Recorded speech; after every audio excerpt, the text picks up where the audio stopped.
We begin the countdown to kick off our featured game. We're joined by Clayton Ridge football coach Matt Mosier. Coach, your team dropping the opener last week to West Fork, 20-12, a hard-fought ball game. Tell me about that matchup. Yeah, we started out a little sluggish. West Fork did a good job with some unbalanced formations, and we struggled in the first half of adjusting to that. Our offensive line did a great job getting some movement. We ran the ball really well. Just couldn't capitalize again in the first half with some penalties or some mistakes that then put us behind the sticks and couldn't overcome that. We definitely got better, though, from scrimmage week to week one. We definitely got better. Guys are playing hard, a lot of effort. Obviously, the warm weather took some toll on them, stuff like that. But just a lot of improvement that we know we can make, and I'm excited for that for our young team. All right, let's talk about defensively. Let's start on that side of the ball. Some of the guys that stood out for you. Yeah, again, Kane Ballsinger did a really good job. He's got a motor. He runs sideline to sideline. Gabe Cook ended up leading us with tackles Friday night. Just another guy that, again, great motor, does a good job. So those two guys, obviously super, super happy with their performance. And then we just need a few more guys to step up and be a little bit more physical, but they'll come around. We'll get them there. All right, let's talk about on the offensive side. How'd that go for you? Yeah, like I said, the offensive line did a really good job making movement. We got to clean up a few mistakes, but the good thing that when they did make mistakes, we were physical and making. We were still moving people. So that was good, even though they might have been going the wrong spot. They were at least physical and playing fast. Obviously, Kane Ballsinger, I think he had had like 113, 118 yards on 19 carries. Ran the ball really well. Carson Dudley ran the ball well. Seth Kregel ran the ball well.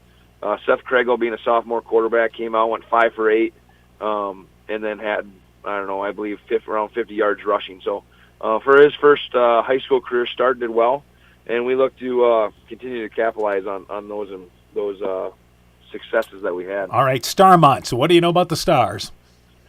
Know that they obviously traditionally they're always physical, get off the ball. This year they have athletes all over the field. They do a really good job moving some of those athletes together or around to make sure that they are touching the ball. So we got to know where those athletes are, and we're going to have to tackle. We don't tackle Friday night. It could be a long game. If we tackle, I think it's going to be a really good game. So we just need to take care of business on our end, and things should be okay. Some of the other keys in the ball game for your team then. Yeah, we're going to, like I said, obviously we need to know where those athletes are. Got to tackle. We've got to be physical. For whatever reason, we a lot of times come out with a slow start. We need to start hard. We need to start physical. We need to start fast. We need to make plays when we have the opportunity to make plays, whether it's maintaining or sustaining a block, or if it's going to be making that interception when you have a chance to get the ball, go up and make the play. So we've got to make big plays and then try to. Our turnover battle last week was 4-2. We need to make sure that doesn't happen again. All right, Coach. Good luck to you in the ball game. We look forward to talking to you afterwards. Hey, thanks, Dan. Clayton Ridge football coach Matt Mosier on his Eagle program. Countdown to kickoff continues after this. When making up a to-do list, don't forget to include servicing your car at Edie's AC Delco Service Center in Garnavillo. Your car should have the best care, and Edie's will make sure of it. Stop in or call 964-2186 to make an appointment. Tires worn out? Well, Edie's can replace them. Need a tow? Call Edie's at 964-2186. Kay, Lynn, and Todd invite you to stop by and fill your car's tank with fuel at Edie's AC Delco Service Center in Garnavillo. Edie's open 7 a.m. Mondays through Saturdays. Alpine Communications believes connected communities become thriving communities. We are the local telephone company that became a 21st century communications provider. Alpine provides internet, television, cellular, security, and telephone too. We promise personal, timely, reliable service from people who live here. When you choose us, we all thrive. Connect with Alpine Communications today. Click alpinecom.net or call 563-245-4000. Hi, Justin Birdnow here from Birdnow Chevrolet of Monona. I want to take a moment to extend a heartfelt thank you to all of our incredible customers and the amazing local athletes who have shown us unwavering support over the years. Just like you, we're all about the winning edge. That's why it's our goal for our customers to feel like they have scored big when they leave our dealership. Stop by today or visit us online at birdonmonona.com. And remember, you have to get to our place. You'll love the way we treat you. Strawberry Building Supply offers all your building materials for residential and commercial projects. Whether you're building from the ground up, remodeling your home, or a weekend project, we have the materials you'll need. We are an authorized Milwaukee dealer for all your Milwaukee tools. Strawberry Building Supply also has everything you'll need for your pets and livestock. Stop into Strawberry Building Supply today at 413 West Mission Street, Strawberry Point, or call 563-933-4579. Elkader Tax and Bookkeeping are proud supporters of all of our local high school sports teams. We want to wish everyone the best of luck on their season. We are here for all your tax, payroll, and bookkeeping needs. Give us a call at 563-245-2154. Again, that number is 563-245-2154. Thank you from Kurt and Ann at Elkader Tax and Bookkeeping, located in downtown Elkader. Epic Wear. Get personalized clothing for your school, your team, family, friends, business, or any event. Epic Wear has a huge range of customizable apparel, trophies, and awards, and they offer free design help or design your own apparel at getepicwear.com. And you can even set up a free web store for your fundraiser. Make sure to check out the selection of Bulldog Spirit Wear and Iowa-themed items at the Monona location. Epic Wear, located in downtown Monona and Waukon. Call 563-539-2300 to place your order today. Eagle Stars Football is brought to you in part by Meyer Collision and Service Center in Guttenberg, Edgewood Convalescent at Home and Lincolnwood Assisted Living, G&J Land Solutions in Edgewood, Thompson Construction and Monona Overhead Door, Clayton County Recycling, Farmer Savings Bank of Colesburg, Oakport Garber, Strawberry Point, and Arlington, member FDIC, Fisk Farm and Home in Monona, Cresco, and Decorah, Carr Auto Group, and by Rivals Inc., custom gear, screen printing, embroidery, and online shopping at rivalsinc.com. We continue the countdown to kick off our featured game. We're joined by Starmont football coach Mike Augustine. Coach, your team winning the season opener last week, defeated Southwind by a final score of 14-9. Tell me about that game. It was a great first win. It was a defensive battle for sure. When you win 14-9, the guys just played really hard. We were able to keep our composure and grow as a team. All right. And fight through it. All right, so now let's talk about on the defensive side, holding Southwind to 9 points. Who stood out for you defensively? We had a lot of guys stand out defensively. I know our leading tackler was Owen Recker. He had 9.5 tackles. We had a lot of the guys right around the same, Sawyer Beatty, Avery Vasky, our interior guys, our defensive backfield with Anthony King and Isaiah Maker and Jace Thomason and Jack Toll. They did a good job on pass coverage. And then our other linebackers, Andrew Harkin and other D linemen, Christian Kruger and Sawyer Beatty, they did a really good job just bottling things up. All right, now let's talk about on the offensive side. Who stood out for you? We had a good game from both of our running backs, Anthony King and Keaton Moeller. We had first time starter Jack Toll did a really good job at quarterback, and our offensive line did a really good job of giving him time and making holes for our running backs to run through. All right, let's talk about Clayton Ridge now, turning our attention to week number 2. You start district play. What do you know about the Eagles? They're a young team, kind of in the same boat we were. They got some good athletes. Their quarterback and running backs are good strong runners. They got some decent size up front. It's gonna be another 48-minute battle for us this week. We got to go back and clean up a few things and be prepared and get after them right away and be ready for that grind just like last week. All right, you mentioned cleaning some things up. Keys in the ball game for Starmont then. What do you have to do? Well, we got to just continue like last week. We focused on eliminating the slop. We did a better job this year. First one we had 4 penalties, I believe.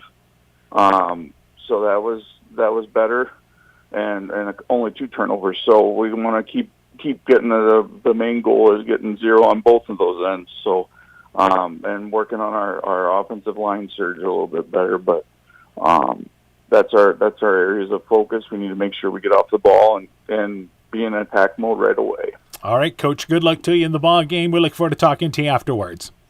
All right, sounds good. Starmont football coach Mike Augustine on his Stars program. Countdown to kickoff continues after this. Being good at life means getting your finances together so you can focus on the moments that matter most. With over 175 years of expertise, New York Life Insurance Company provides you with benefits you can enjoy while you're, living. So give your local agents, Andrew Reimer or Troy Springer of Guttenberg, a call. You can reach Andy and Troy at 563-252-2471. That's 563-252-2471.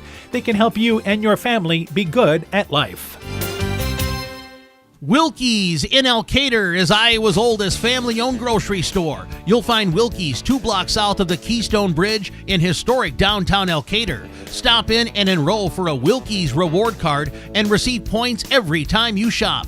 Then log on to their website at wilkiesgrocery.com to view the weekly specials, check out your reward points, make out a shopping list, and more.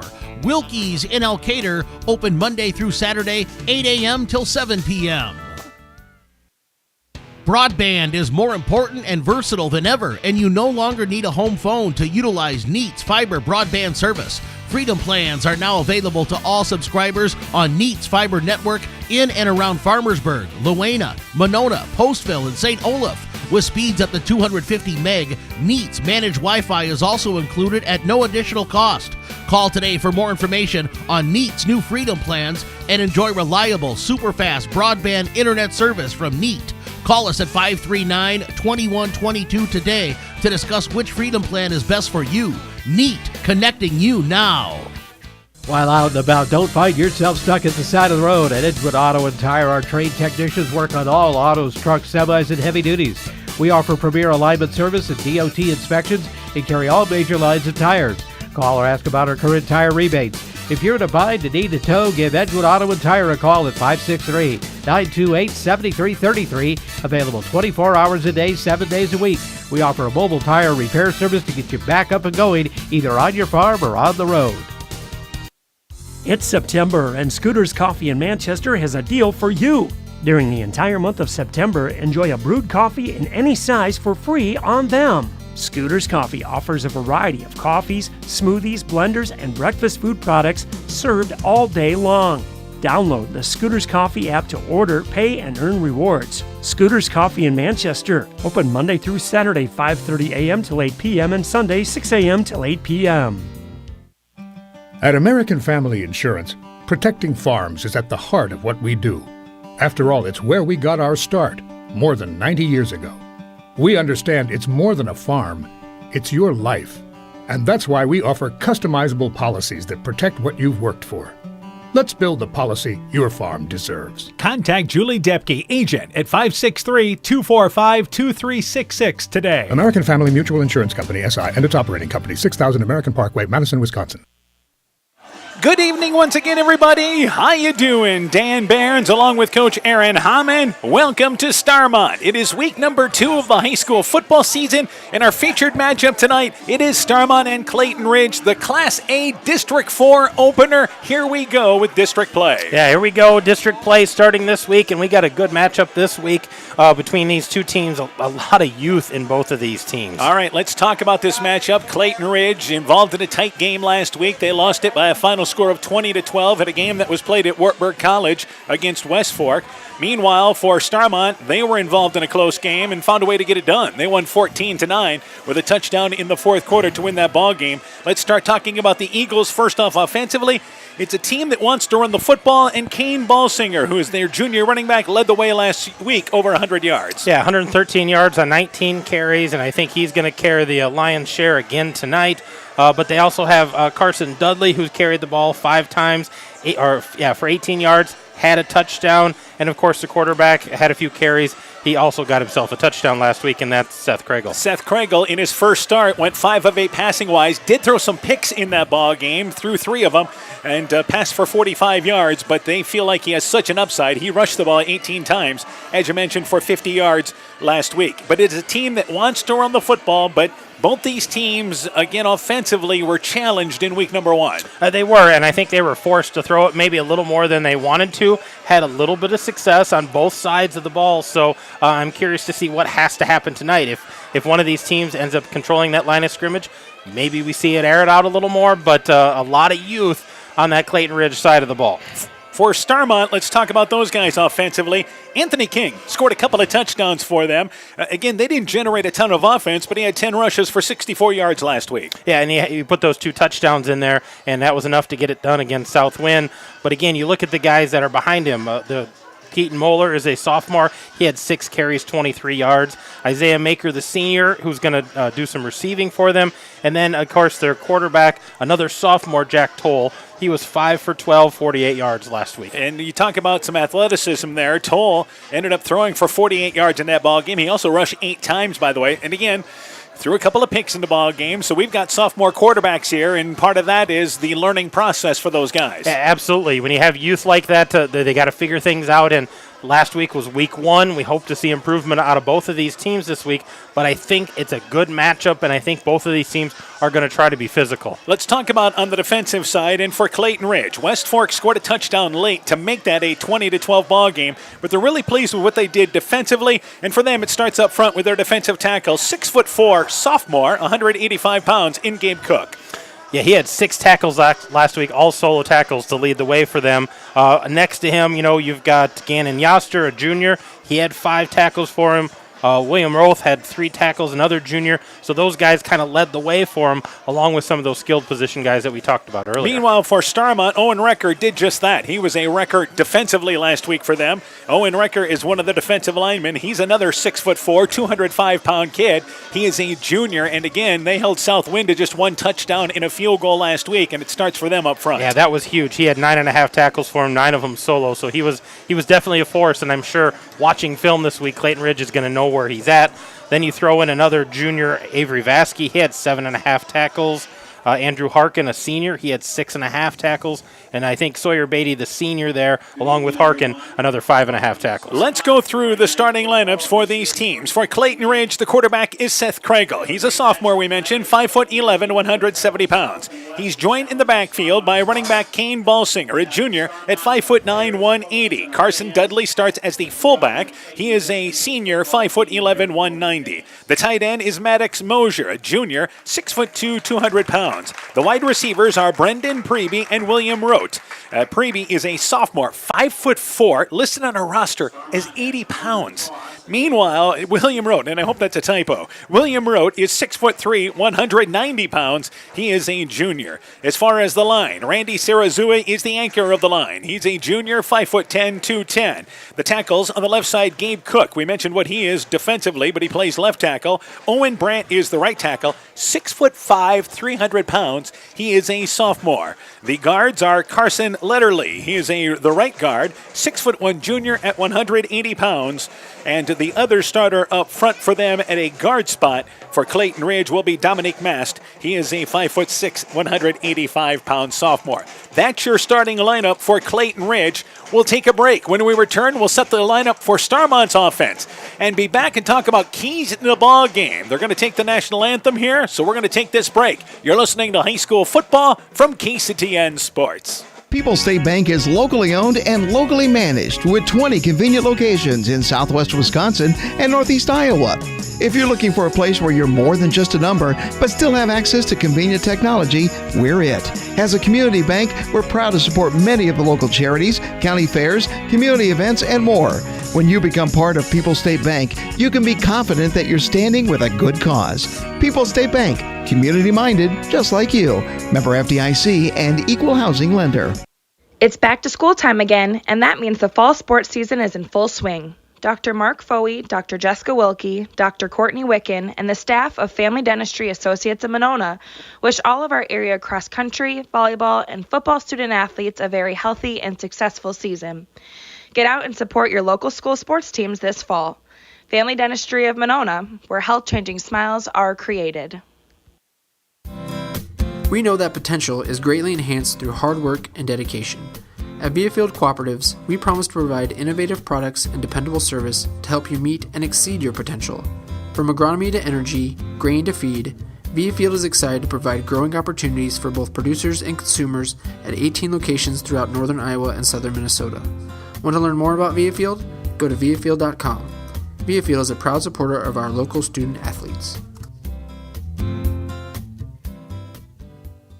Stronger, farther, faster. It all starts with good nutrition.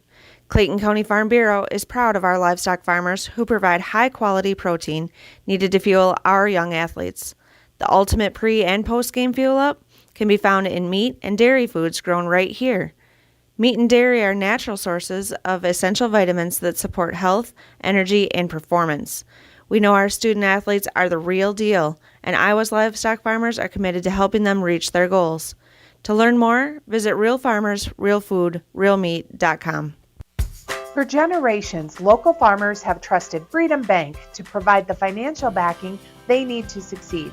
We have a long tradition of empowering success, and that continues today. We offer competitive financing options at competitive rates, whether for equipment purchases, building construction, land purchases, or operating capital. Visit one of Freedom Bank's experienced ag loan professionals in Elkader, Monona, Postville, and Waukon, or online at freedombnk.com. Member FDIC. Boisier Lumber Company in Guttenberg and Elkader, your do-it-best rental center, handles Midland garage doors for residential, commercial, and agricultural needs.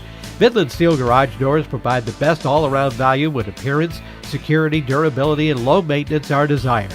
Boisier Lumber and Midland Doors take pride in providing their customers with top-quality products and superb customer service. Contact Boisier Lumber in Guttenberg and Elkader, your do-it-best rental center, for Midland overhead doors sales and service. Well, welcome back to Starmont, ready to go with week number 2 of the high school football season. We mentioned the Clayton Ridge offensive starters. Let's go to the starters now for Starmont in this ball game. The quarterback is Jack Toll. He's a sophomore, 5'10", 160 pounds. The running backs, you have Keaton Moeller, another sophomore, 5'10", 180 pounds. Anthony King is a senior at 5'8", 145 pounds. Starting at a wide receiver spot is Jace Thomason. Thomason is a junior at 5'9", 175 pounds. The tight end is Ryan Kleinlein. He is a sophomore, 6 foot, 190 pounds. As far as the line, Carter Henke is the anchor of the line. The center, a junior, 5'11", 150 pounds, but they love the motor he plays with up front. The guards, on one side, Andrew Harkin, a senior, 6'2", 185 pounds. Tristan Kruger, the other guard, he's a junior, 6 foot at 230. The offensive tackles are Owen Recker on one side, 6'4", 205 pounds, and a junior. Sawyer Beatty is your other offensive tackle. He is a senior, 6'2", 215 pounds. So Starmont, a little more size up front than what Clayton Ridge has. Yeah, absolutely. A little more size up front. So we talked about both of these teams wanting to run the ball. It's all going to be established by those guys up front, and then what the line can do for each one of these two schools. Stars wearing their home yellow bottoms, the black trim. They have the black tops there with, of course, stars in white with the yellow trim. The helmets are black and solid black on one side. They've got the gold stripe, the yellow stripe down the middle. Then the Stars logo with an S around that star on the other side of the helmet. For the Eagles, they're wearing their away black bottoms with the white tops there and the white helmets. And the Eagle logo on both sides of their helmet. Eagles across the front of their uniforms. The officiating crew in tonight's ball game, Dennis Reimer, Rod Varner, Wayne Cusick, Tom Miner, and Joe Frost doing this ball game tonight. Dennis Reimer's crew down a man tonight with Mark Wiley recovering from an appendicitis. Emergency appendicitis. So our thoughts go out to Mark. Otherwise, he'd be on the field tonight. But yeah, they had to put a substitute in here tonight for this crew. That happened yesterday. So he's unavailable for tonight's ball game, and he'll try to get back for next week's ball game with this crew, a well-experienced crew. Let's talk about keys in this ball game. And both teams we mentioned defensively did a lot of good things, but it starts with turning over the football. I mean, just too much last week, both these teams. Yeah, both of these teams had turnovers, especially in the throwing game. But I think it starts starts up front. Like I talked about establishing that line of scrimmage and who's got the bigger force there to establish that running game. So Starmont won did win it. They decided that they wanted to receive to start this ball game out tonight. It is a beautiful night. Temperatures in the low 80s. And as always here, there's usually breeze. Little breeze. Starmont. It's not bad tonight, but usually it's pretty breezy out here. The breeze going left to right, so actually Clayton Ridge will start going right to left. So Clayton Ridge will start into the breeze to start this ball game up tonight. But again, not a strong breeze tonight, so we don't have the gusts that can really disrupt a throw.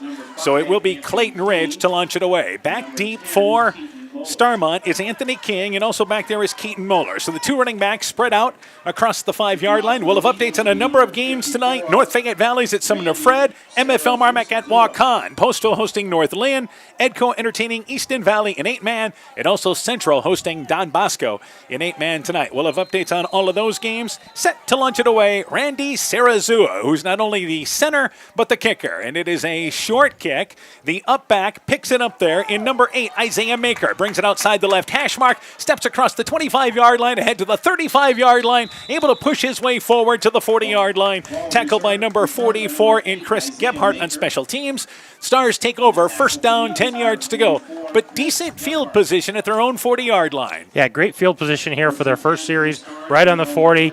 You know, got a little bit of wind with them here. They've got a little bit of momentum here to start this game. So they'll start from the left hash mark, first down, 10 yards to go. This is a different Starmont team that doesn't run power football. They actually run out of pistol formation, backs to the left and right of the quarterback there in Toll. Quick slant play, left side, it is caught. And it is Isaiah Maker, middle of the field at the 45-yard line. Quick slant play as Maker was lined up as receiver to the left, cut to the middle of the field, quick little hit play, and a 5-yard gain for the Stars. Yeah, nice little in pattern there and a nice catch by Maker, getting half of that distance, a good start for the Stars. We talked about establishing the run game. Here they come out throwing the ball. And Starmont will take a lot of dink and dunk passes and then try to hit you deep. So they'll try to get those cornerbacks to kind of jump up defensively. Second down, this time under center is Toll. And Toll runs the football right side, and carrying it is King. King gets to the corner, inside Eagle territory, down to the 40-yard line, still on his feet inside the 30, to the 20.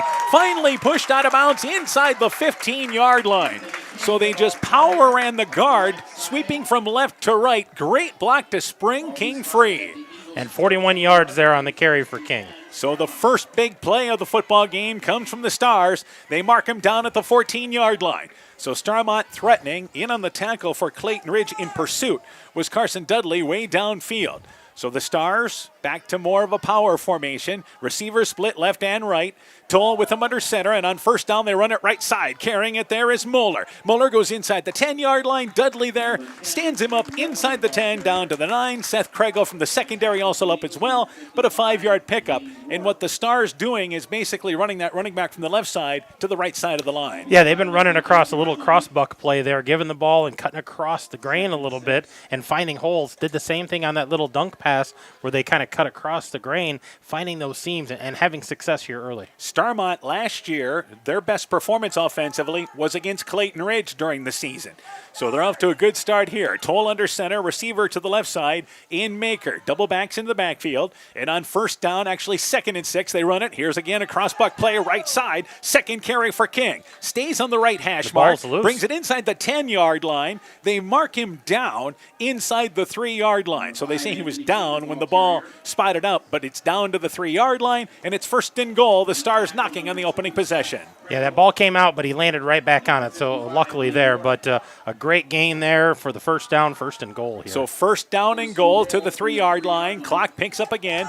We have played a little over 90 seconds left in this opening quarter. The Stars have first and goal. Split backs in the backfield. Toll under center. Here's the snap left side on the carry. It is Moeller. Moeller hit at the line of scrimmage, trying to lean ahead, and is stacked up maybe back at the original line of scrimmage.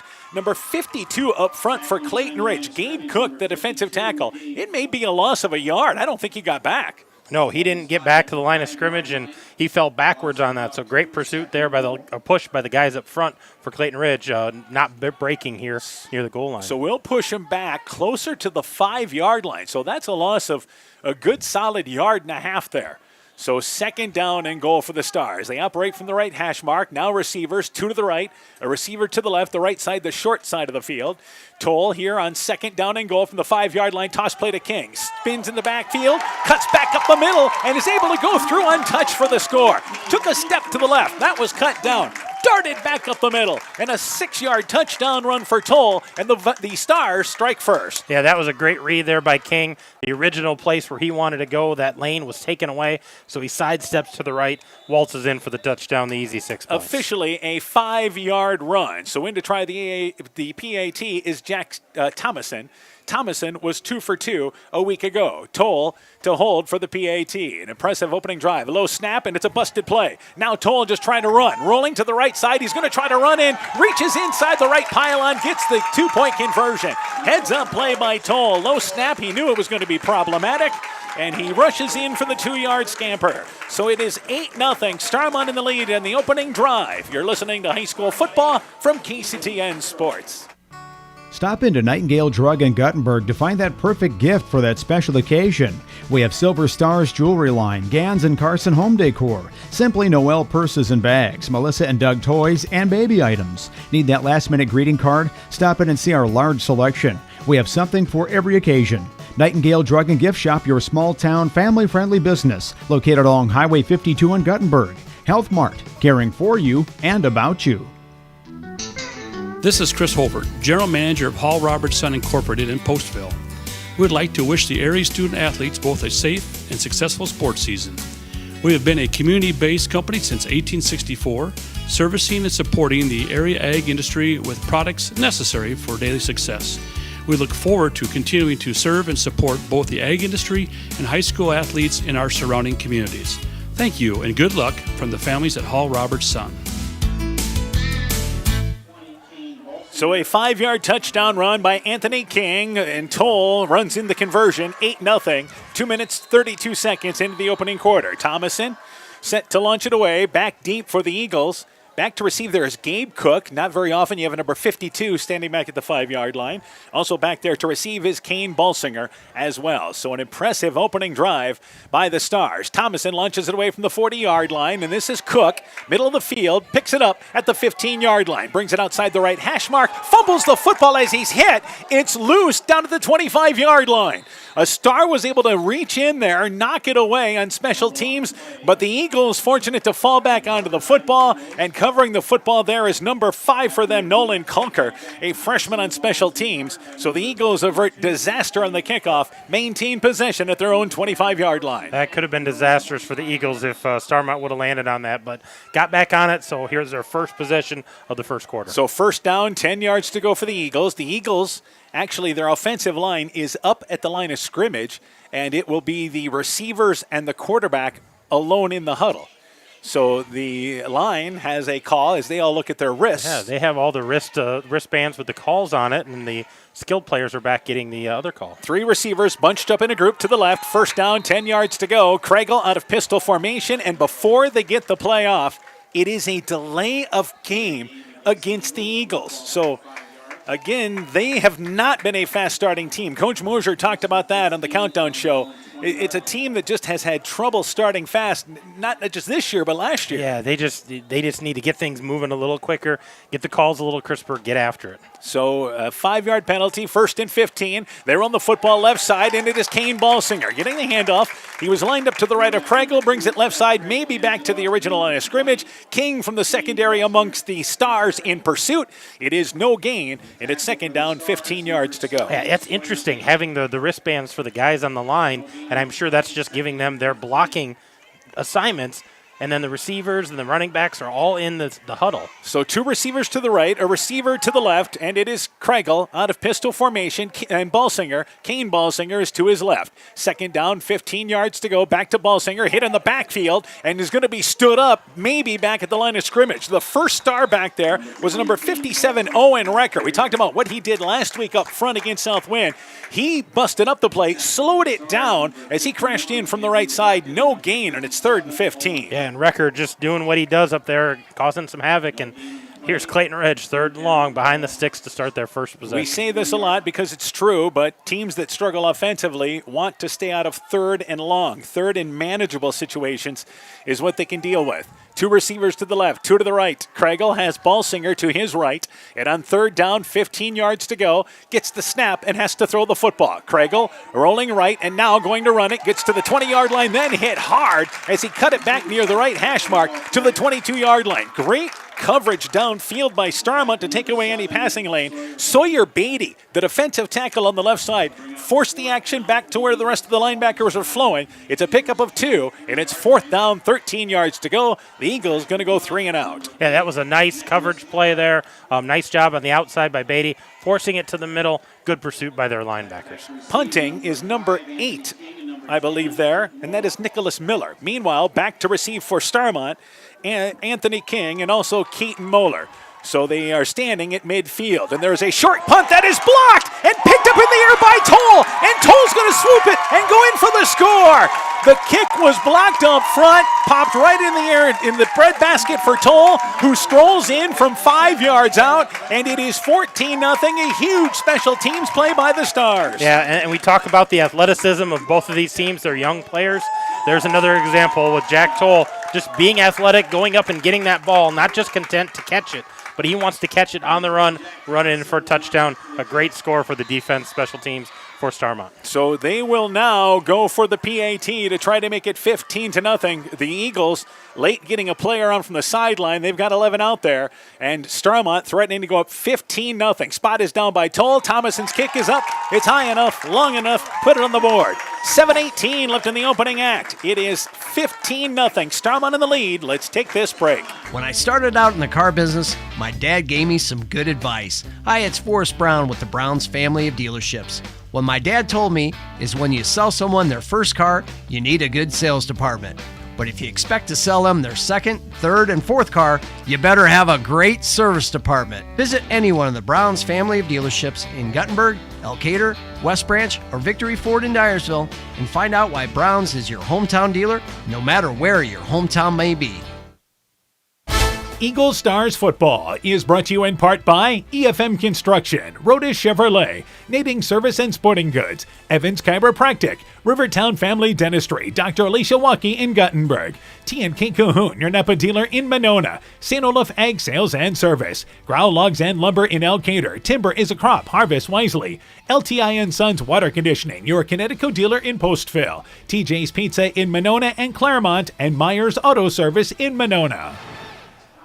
So for Starmont, what a great start. Took the opening drive, went 60 yards, scored in just a few plays, less than a handful of plays, and then you block a punt deep in your own territory, and it is a 4-yard block punt return by Toll. Thomason's kick makes it 15-0. Yeah, that was just a great series for them, and here they are kicking off, going to get their defense on the field again. Clayton Ridge gets another try here. They're hoping for some better results. Thomason, who is an outstanding kicker for Starmont. We saw him during pre-games, and it would go back to 40 yards with a lot of confidence. Thomason launches it away. Near side Cook picks it up at the near hash mark. Brings it over right side, trying to get to the corner. Good pursuit by the Stars. He turns the corner at the 22-yard line on the far side. Brings it out to the 25-yard line. Cook running a long distance for about a 12-yard return. And the Eagles take over at their own 25-yard line. Good pursuit by Starmont, stretching out that wall, breaking through on the right side. You know, teams have those schemes where they're like, we're going to return it right, we're going to return it left. Sometimes you're that far away from the play. Let's just get upfield, get as many yards as you can, get yourself in good field position. So first down, 10 yards to go for Clayton Ridge, and you have receivers here. 2 to the right side, and actually a bunched formation, 3 to the right side, a single receiver to the left. First down, 10 yards to go. They run the football with Balsinger, trying to get around right end. That's the far side, the short side of the field. He will not get to the corner, and that is quickly shut down by Starmont defensively. Tried to run left side, number 20 for the Stars, Jace Thomason, from the defensive backfield coming up to the line of scrimmage, and it's maybe a loss of a yard.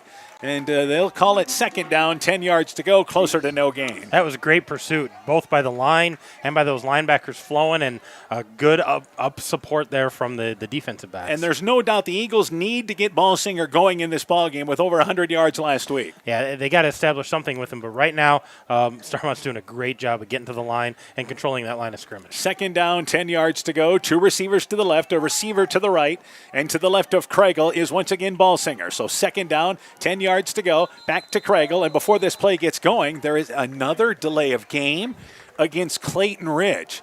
A delay of game penalty, and what concerns you about that is you're on the far side of the field here. You're not that far away from your bench, and just slow. And the offensive line's already up when you break the huddle. The line is already at the line, so it's the backs, the receivers getting the play and getting to the line of scrimmage. They're just slow right now. So second down, 15 yards to go. Same formation. They run it with Ballsinger off right side, turns the corner, and maybe ahead for a yard to the 21-yard line. He did get to the edge, but up front, number 52 for Starmont, Vincent Recker there, making the play, and it's only a gain of a yard. Third down, 14 yards to go. Yeah, nothing doing there so far for Ballsinger, and we talked about such a great game he had last week.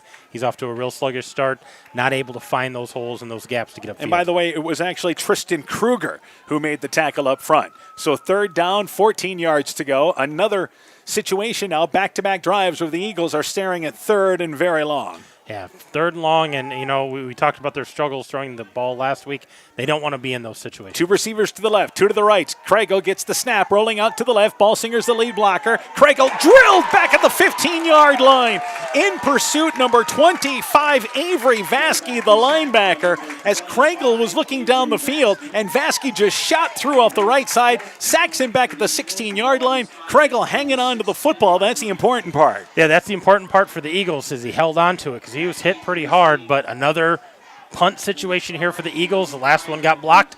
Maybe they need to give a little more room for their punter here. That was a case that Craigle just turned at the last second as Vasky was bearing down on him and able to bring in the football. So the Eagles are back inside the 5-yard line. There's the snap back. They look to punt it away again. It is getting it out of there once again is Miller, but the ball picked up by King at the hash mark at the 44-yard line. He's got a hole, brings it right side inside the 30-yard line, steps inside the 25-yard line. It's a nice return there from the 45-yard line down to the 25-yard line. It is a 20-yard return. First down, 10 yards to go. And the Stars in great field position here. Well, those two guys that were back to receive the punt, that was Moeller and King. King ended up taking it.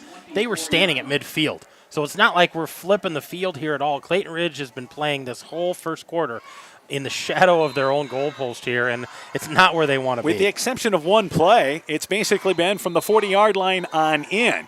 And now we've got time taken here, an official's timeout, as I believe the ball was set before the Eagles had their players on the field. So the ball should have been set is what happened. So the Eagles run another player off, but this is because the ball was set very quickly after the punt. So first down, 10 yards to go. Stars actually at the 23-yard line from the right hash mark, and I believe jumping off sides, well, you've got Cook, who entered the neutral zone, and he's called offsides. Cook pointed right away to number 57 and Owen Recker. So they pointed at each other, and Recker ends up being right. 5-yard penalty for the Eagles, but their third pre-snap penalty. Yeah, and those are the ones that kill you, and we talk about you expect them week 1, but as week 2, week 3, you don't want all those pre-snap penalties. And now the Eagles are going to take a timeout. 4:46 from the opening act. Good timeout to take. They trail 15-0. Stars threatening. Let's take this break. Take advantage of the Woodland Eye Clinic's huge frame sale in West Union only on Tuesday, September 12th from 10 a.m. until 5 p.m. When you purchase a frame, you get lenses for 50% off. We will have prize drawings, wine and cheese, and hundreds of frames to choose from. This is a one-day frame sale event on Tuesday, September 12th, starting at 10 a.m. at our West Union office only. For a lifetime of healthy vision, visit the Woodland Eye Clinic in Dyersville, Elkader, and West Union. Top Gun Customs knows you can fill the deer tag well out of season. If you've tagged that prize buck, pull up to the stoplight at Top Gun in Garnavillo. That's it. Bob and his technicians have been repairing vehicles for over 45 years. We write the estimates, take the photos, and deal with the insurance company for you to ensure your vehicle is repaired quickly and, most importantly, safely. We also have free loaners or rental vehicles. Call Bob or Nancy at Top Gun to schedule your repair today. 563-964-9899. So a very quick timeout, apparently only a 30-second timeout, and running the ball left side is Keaton Moeller. Moeller brings it inside the 15-yard line. They push it ahead to the 14-yard line, and it's going to be 1st and 10. They needed just 5 yards, and he picked up 6 on that. 4.5 in the opening act, back to action. 1st down, 10 yards to go for the Stars, leading 15-0. They operate from the middle of the field. Toll with them under center, toss play right side. King trying to get around right end. The action forced back inside, and he's tackled inside the 15 down to the 14-yard line. Number 44 for Clayton Ridge, Chris Gephardt, another sophomore, forced the action back to the inside where they were able to clean things up there with Kane Balsinger, and only a gain of about a yard, and that has been the best job the Eagles have done up front, and part of that came during the timeout, that discussion. Some discussion, some refocus there in the timeout, but great pursuit by the ends there by Clayton Ridge, forcing that action back in, not letting King get to the corner. So that is your shortest run of the night for the Stars. 2nd down, 9 yards to go. Receivers split left and right. Toll looking at receivers here, now backing up, and now gets back under center. So 2nd down, 10 yards to go. Toll to throw the football, looking slant, and the ball is intercepted it's dropped by the Eagles. Jumping the slant route was number 50, and that was once again Carson Lederle, who jumped the passing route, had the ball hit him in the numbers, and could not hang on. Would have been a nice interception inside the 5-yard line, but instead, it's 3rd and 9 now for the Stars. And that ball came out of Toll's hands just a little low, and Lederle was right there for it, just couldn't haul it in. That would have been a huge defensive play for the Eagles. And instead, they hit a 5-yard play with Maker earlier. That one they let develop a little bit more. They were trying to go into the end zone with that. So 3rd down, 9 yards to go. They run the football right side, and it is King. King steps near the 10-yard line on the right side. Carson Dudley stands him up short of the 10-yard line off the right side. So the Eagles adjusting after the timeout. Also making the play there is Lane Rourke, and it's only a gain of a yard. It is 4th down. It is 8 yards to go. And the Stars have confidence in their kicking game, and Jace Thomason in to try a field goal. Yeah, you talked about it earlier. We watched him in warm-ups, and he was kicking easily 30-yarders, so this should be no problem for him. Kicking it from the 19, so that's going to be a 29-yard field goal here. So Jace Thomason was 2 for 2 PAT-wise. This will be his first field goal attempt. They did have a bad snap on a PAT, and now here is a 29-yard field goal attempt. Toll to hold. The spot is down. The kick is up. It is high enough. It is long enough, but he pushed it to the left. It is no good. Certainly had it at least above the crossbar, but he did not hit it like he wanted to. Didn't get it up in the air much higher than just above the crossbar. Pushed it to the left, and the Stars stopped for the first time. Yeah, it didn't have any spin on that thing. It just kind of laid up there, kind of like a knuckleball, and didn't get over that bar. Push it to the left, but a good attempt there by Thomason. Let's give some props to the Eagle defense. After that timeout, after giving up a 5-yard 1st and 5 situation, basically hunkering down defensively. They did. The defense dug in, did what they needed to do. Now put the pressure back on the offense. They need to start producing here, getting some positive gains, and stop being behind the sticks. First down, 10 yards to go. Receivers, 2 to the right, 1 to the left. Balsinger, they now line up actually with Dudley. It's more of an H-back spot. And they run the football with Balsinger behind Dudley. Off the right side, able to get between guard and tackle. They push the pile ahead to the 22-yard line, closer to the 23-yard line. It's a 3-yard pickup. So the Eagles making an adjustment, going with a halfback in there to help block. Yeah, that extra blocker in there, try to spring Balsinger, get him more involved in what's going on here. So it's 2nd down, 7 yards to go. That was one of the better gains for Clayton Ridge in this ball game. And they line up again, same formation. So Dudley used more as a blocker in this situation. 2 minutes left in the opening quarter. 15-0. Stars in the lead. Back to Balsinger, but hit in the backfield and dropped right there. Low and high. Down low was number 70, and that again is Sawyer Beatty, along with Owen Recker. Beatty was able to go down low. Recker was able to bring him down on top, and it is a loss back to the original line of scrimmage. Balsinger just had no chance to get going. Yeah, he barely had the ball in his hands before the defenders were there, so just not getting things quick enough. That front line's got to hold a little longer for the Eagles. So now 3rd down, another long situation for the Eagles. 3rd down, 10 yards to go. 2 receivers to the left, 2 to the right. Kregel on the second cadence takes the snap, rolling out to the right, trying to buy some time. He's looking downfield, looking for Dudley down the far sideline, overshot at the 50-yard line. He did get a step on the secondary. He was pursued by Maker and Toll there. So Dudley, out of that halfback spot, ran an out downfield at the far sideline, but it's incomplete. The Eagles go 3 and out yet again in the opening quarter. Well, and that was a well done play for the Eagles. Good blocking up front. Kregel rolled out. He had time, just a little overthrown, but they had a step on the defenders, just not able to hook up on that. They're going to have to punt it again. And again, Nicholas Miller, and Miller only lines up about 8 or 9 yards back to punt the football. And here is the snap, and Miller quickly gets it out of there. Back to receive is King, and it's going to go over their heads. King, along with Moeller, rolls all the way back inside the 40-yard line, goes out of bounds on the far sideline to the 38-yard line. Quick kick by Miller, able to outkick the coverage that time, and the Eagles at least swing field position as the ball goes out of bounds at the 38-yard line. Stars in their own territory. Yeah, just a quick kick there, and when he gets it off, he's got a nice punt and able to change the field position a little bit. Let's see if the Eagles can come up with another stop or if the Star offense is going to get things going again. So that ends up being a 45-plus yard punt for Miller. Yeah, it was a great punt. I'm just surprised how close he stands. He just doesn't have a lot of time to get that off. So first down, 10 yards to go for the Stars, leading 15-0 after being bogged down on a missed field goal attempt. Right back at it on offense. First down, 10 yards to go, and there's a flag as Moeller gets the handoff right side, gets to the corner, outside the numbers at the 40-yard line, tripped up by Dudley, gets ahead to the 47-yard line, picks up 5 yards on that first down play. But I believe we've got a penalty against the Stars, and it is an illegal shift against Starmont. Yeah, that play's going to come back here. Just didn't have things quite right, and somebody moved a little late there. So a 5-yard penalty.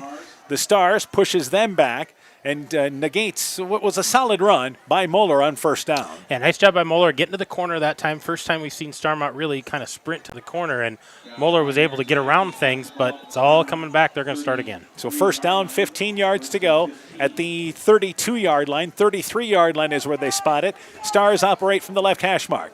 Receivers to the right and to the left. To the near side, it is number 30 in Carter Schnell. First down, 15 yards to go. They send it back in motion. That is Maker. Maker, they fake the handoff. Toll runs the option, tosses it left side to King. King on the far sideline fumbles the football as he's hit back at the 35-yard line, but the Stars able to find it there somewhere in that pile. And Moeller ends up picking up the football. They ran a toss play to the left side, and the Eagles stop it for only a 1-yard gain and helped out by the fumble. Yeah, the fumble helped out there. Luckily, they got back on that, but a little option play there, so a little different look to give something to Clayton Ridge to think about. Yeah, Maker was in motion, and they faked the handoff to Maker, who's going from left to right, then ran the option to the left and the toss play to King. So second down, 14 yards to go, only a gain of a yard. This may be our final play of the opening quarter. Second down, 14 yards to go for the Stars, and Toll again to throw the football. Rolling out right, Toll trying to buy some time, throws it on the run. The pass is caught near side, completed to number 80 in Kleinlein. Kleinlein, the tight end, on a drag pattern from left to right. Brings it inside Eagle territory, down to the 45-yard line, pushed out of bounds at the 41-yard line. Great catch and throw there from Toll to Kleinlein. Yeah, had lots of time, able to roll out, and found Kleinlein kind of running a fly pattern there.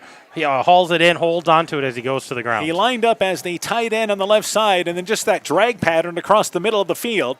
So with 6 seconds to go, we will have one more play in the quarter, and a nice design play by the Stars, rolling out that quarterback to the right. Yeah, 26-yard gain there for Kleinlein. Goes out of bounds on it, so it stops the clock here. Starmont has one more chance here in the first quarter. First down, 10 yards to go. Receivers split left and right. Stars back inside Eagle territory. Counter play, left side it is King. King's got a hole. Goes inside the 45-yard line where he's tackled and pushed ahead by number 33, Maddox Mosier, but picks up 7 yards, and the opening quarter comes to an end. 15-0.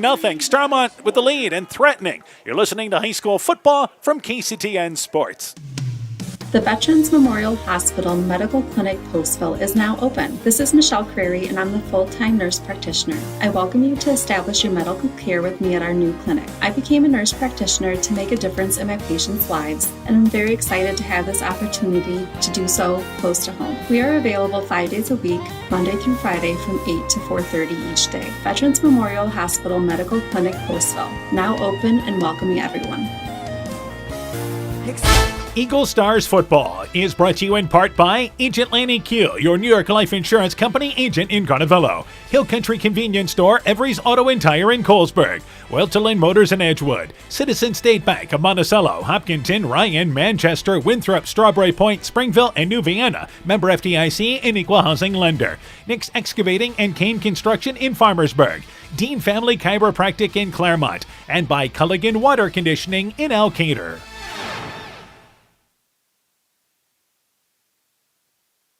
15-0 our score. It is Starmont in the lead. We have another score to pass along at the end of the first quarter. North Fayette Valley leads Sumner Fred 7-0 at Sumner Fred. We'll continue to update you on that ball game.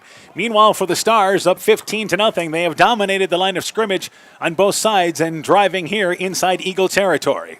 Yeah, they started this drive in the their own territory at the 38, but moving the ball nicely here, mixing it up with some runs, some passes, and into Clayton Ridge Eagle territory. Eagle defense got a stop on the last drive for Starmont, but for the Stars, they've got a 5-yard touchdown run by Anthony King, and then a 4-yard block punt return from Toll.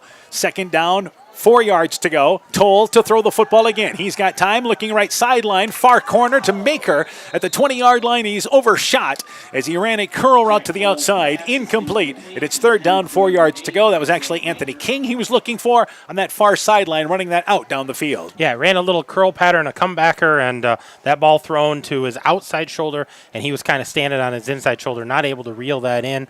So an incomplete pass here, but third and manageable for the Stars. And the situation for Starmont, you're no doubt 4-down territory. Yeah. So leading 15-0, third down, 4 yards to go. They operate from the right hash mark. Maker back as a receiver to the right side. In the backfield, Moeller. Also back there is King. And on third down, 4 yards to go. Toll, toss play left side to King, trying to get around edge. And he's hit in the backfield. And it's Kane Ballsinger wrapping him up back at the 38-yard line. So good blocking up front by the Eagles. And Kane Ballsinger shot through the right side of the Eagle defensive line. They're going to lose 3 yards on that. Yeah, 3-4 yards. That was a nice pursuit by Ballsinger. So they push it back to the 39-yard line. And now it's fourth down, 7 yards to go for the Stars. So third and 4 goes to fourth and 7, and unable to get the toss play to the left side. Yeah, they're going to go for it here. We talked about them being in four down territory. They're going to try to pick this up. Fourth down, 7 yards to go. Maker is a receiver to the right. Toll runs a counter play on the inside. It is number 20, Thomason. Thomason's got a whole right side, brings it outside the numbers to the 20, to the 10, inside the 10-yard line, pushed out of bounds inside the 5. Lined him up at halfback, then actually they handed it off from left to right. Got the Eagles going left. They bring it right down the far sideline. First and goal. They convert on fourth and 7. Yeah, just a little misdirection there. They sent their backs one way. Thomason coming back across the grain, and once he got through that first A gap, there was a lot of room for him to run. Inside the 10-yard line, they mark him down at the 8, but first and goal for Starmont. So the Eagles had done a great job pushing him back into a fourth and 7. And the Stars, instead of running the football, decided to run the football there. First down and goal to the 8-yard line. Split backs into backfield and told to throw the football. Dump pass, and that pass for his receiver, Kleinlein, that's batted away. Number 58 and the right hash mark there for Clayton Ridge. And Landon Reimer batted it down incomplete. Toll kind of jumped past it off the right side, incomplete, second and goal. Yeah, just kind of a quick hitter there. The guy coming off the end just trying to dump it over the top of those linebackers, and great job by Clayton Ridge recognizing, getting their hands in the air, knocking that down. Starmont here still manageable here. Third and goal from the 8, or second and goal from the 8. Strange play. Back in the backfield, again, split backs. King to the left, Moeller to the right, and they run it with King off right side. He's got a hole, but is quickly closed down as number 50 shooting through there for Clayton Ridge.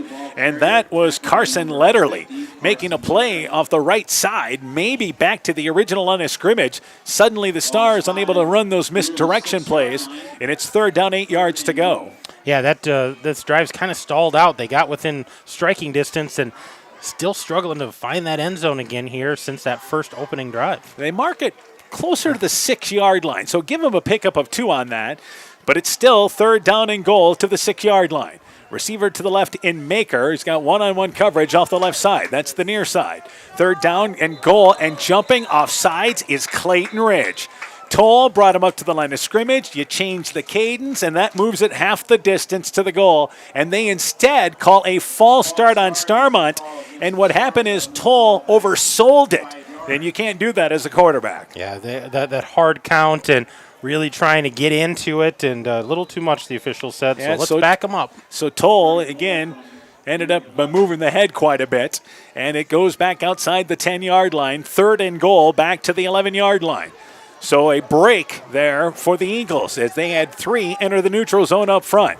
3rd down and goal, 10-minute mark left in the half. Snap back to Toll, out of pistol, slant play, and that ball almost intercepted, batted down by Ballsinger, looking for Maker and a quick slant off the left side, more of a hit play, and if Ballsinger gets his hands on that, able to haul it in, there's nothing but green pasture ahead. Yeah, Ballsinger, I think, was just thinking, knock that down. We don't want anyone to pick this up, but man, if he reels that in, there is nobody between him and the end zone. 4th down for Starmont. They're going to talk it over. Trent leading 15-0. Let's take this break.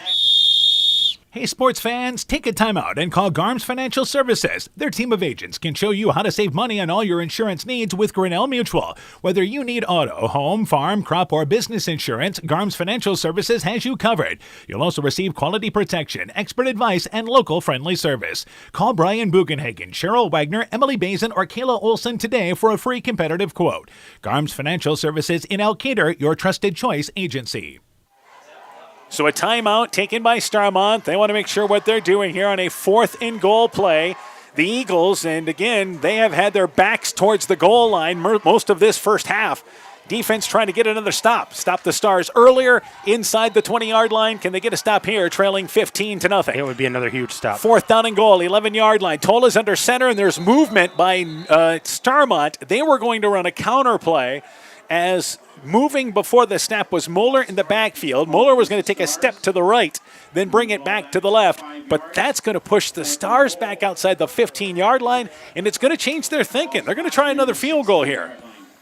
We mentioned during pre-games that Toll the range was close to 40 yards. It was over 30. He was making it with distance to spare.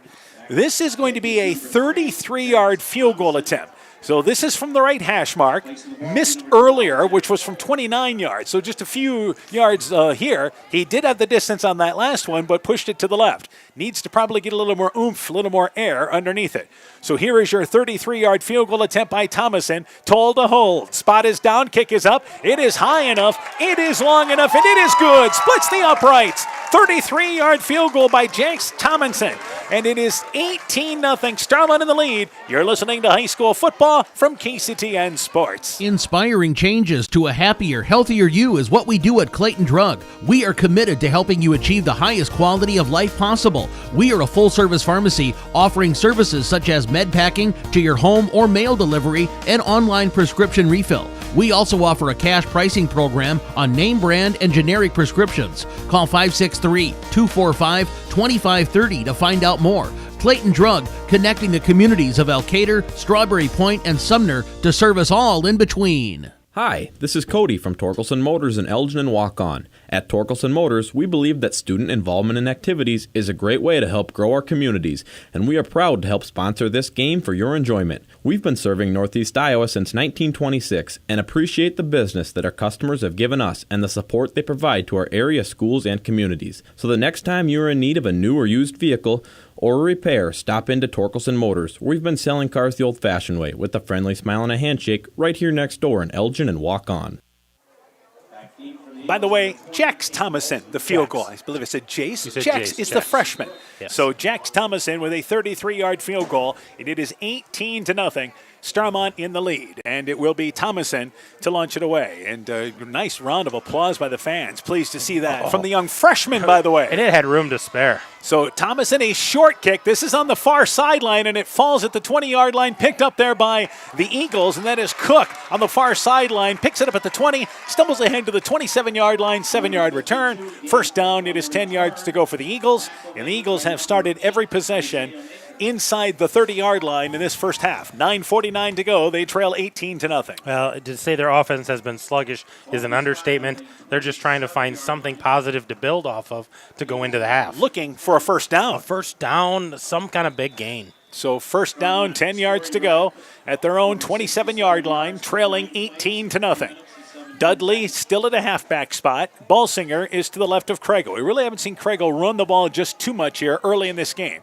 2 receivers to the right, a receiver to the left. And here is a stretch play. Right side, it is trying to get to the corner. Balsinger, and there's no chance. There's Moeller and King, the 2 running backs, but also flying on defense, able to get into the backfield and bring him down for a loss at the right hash mark. They only moved it from left hash mark to right hash mark, and it's a loss of 3 yards on that play. Yeah, Balsinger had nothing going there. Couldn't get to the corner, and there was no room to cut up. The other thing is, it was a slow developing play, wasn't it? It is. It's just not real crisp. I mean, it's there, but it's not crisp, and they're just not finding those gaps quick enough. So 2nd down and long, a negative play for the Eagles on 1st down. They have 2 receivers to the right, a receiver to the left. Kregel has Balsinger to his left out of pistol and fakes the handoff, but instead gives it to the inside back with Dudley, who was lined up as a halfback on the right side. He brings it across left side, and they run a counter play to the left side, brings it across the 25-yard line, out to the 26-yard line, got much of that lost back. But it's 3rd down and 10 yards to go for the Eagles. Another 3rd and long for the Clayton Ridge offense. And this is not where they want to be. They need to be ahead of the sticks. They need to have 3rd and manageable, and they've been forced to do things that they're not comfortable with these 3rd and long situations. And they're not going to abandon the run, nor they should. It's too early in this ball game here, but they are a team that needs work up front, and the best way to do that is continue to run the football. 2 receivers to the right, 2 to the left. Kregel, before he gets the snap going, had movement on the left guard up front. And the Eagles with another pre-snap penalty. That is their 4th pre-snap penalty here in the first quarter plus. And Coach Mosier has got to be frustrated with that. We talk about you want those cleaned up. Hopefully they clean them up going forward. But early in the season, those are just killers when you're trying to get something started. 3rd and 15, the snap back to Kregel. Kregel looking to run the football. He's going to tuck it, get some positive yardage, brings it outside the 25-yard line, hit hard as he gets his way out to the 30-yard line. So some positive runs by Kregel, one of the better runs they've had tonight. He's able to tuck it ahead, picks up 7 yards, but you needed 15, and it's 4th down, 8 yards to go. Inside 8 minutes left in the half. Eagles without a first down, and they're going to have to punt the football away once again. Yeah, they haven't picked up that first down all night long. And it will be once again back to receive for Starmont is Moeller, and King to launch it away for Clayton Ridge is Nicholas Miller. Snap back, and Miller, quick hit, but it is very short. This ball is going to hit out of bounds just across the 45 to the 46-yard line. This is only going to be a 14-yard punt. Again, after the block, you understand the quick kick. He's just quickly getting it out of there, but never hit that one right. 14-yard punt, and again, the Stars take over inside Eagle territory at the 47-yard line, leading 18-0. Yeah, and that's just so difficult for a defense who's trying to get your offense back into it. But Clayton Ridge's defense has been on the field a lot. They've kind of had their backs to the wall, and here they are again. Starmont's already in their territory. They're going to have to do it again, try to get the ball back for the offense. So 1st down, 10 yards to go to the 47-yard line, 7.5 left in our second quarter. And on 1st and 10, they run the football left side, and it is King. King's got a hole left side, 40-yard line, brings it down the middle, and he's gone. Anthony King on the first touch from scrimmage. 47 yards to the left side. Great blocking, cleared off the left, and the Stars, after the short punt, take advantage. King's second run, 40-plus yards. They lead 24-0. Yeah, 47-yard touchdown scamper there for King, and once he got through that first wave, untouched. He just took off into the end zone. Starmont's scoring at will here. So it is again 24-0. Here is your PAT for Thomason with 7.5 to go. A quick strike by the Stars offensively. So controlling the line of scrimmage on that play. Here's your conversion. Toll looks back at Jax Thomason. The spot is down. PAT is up. High enough, long enough. Split the uprights.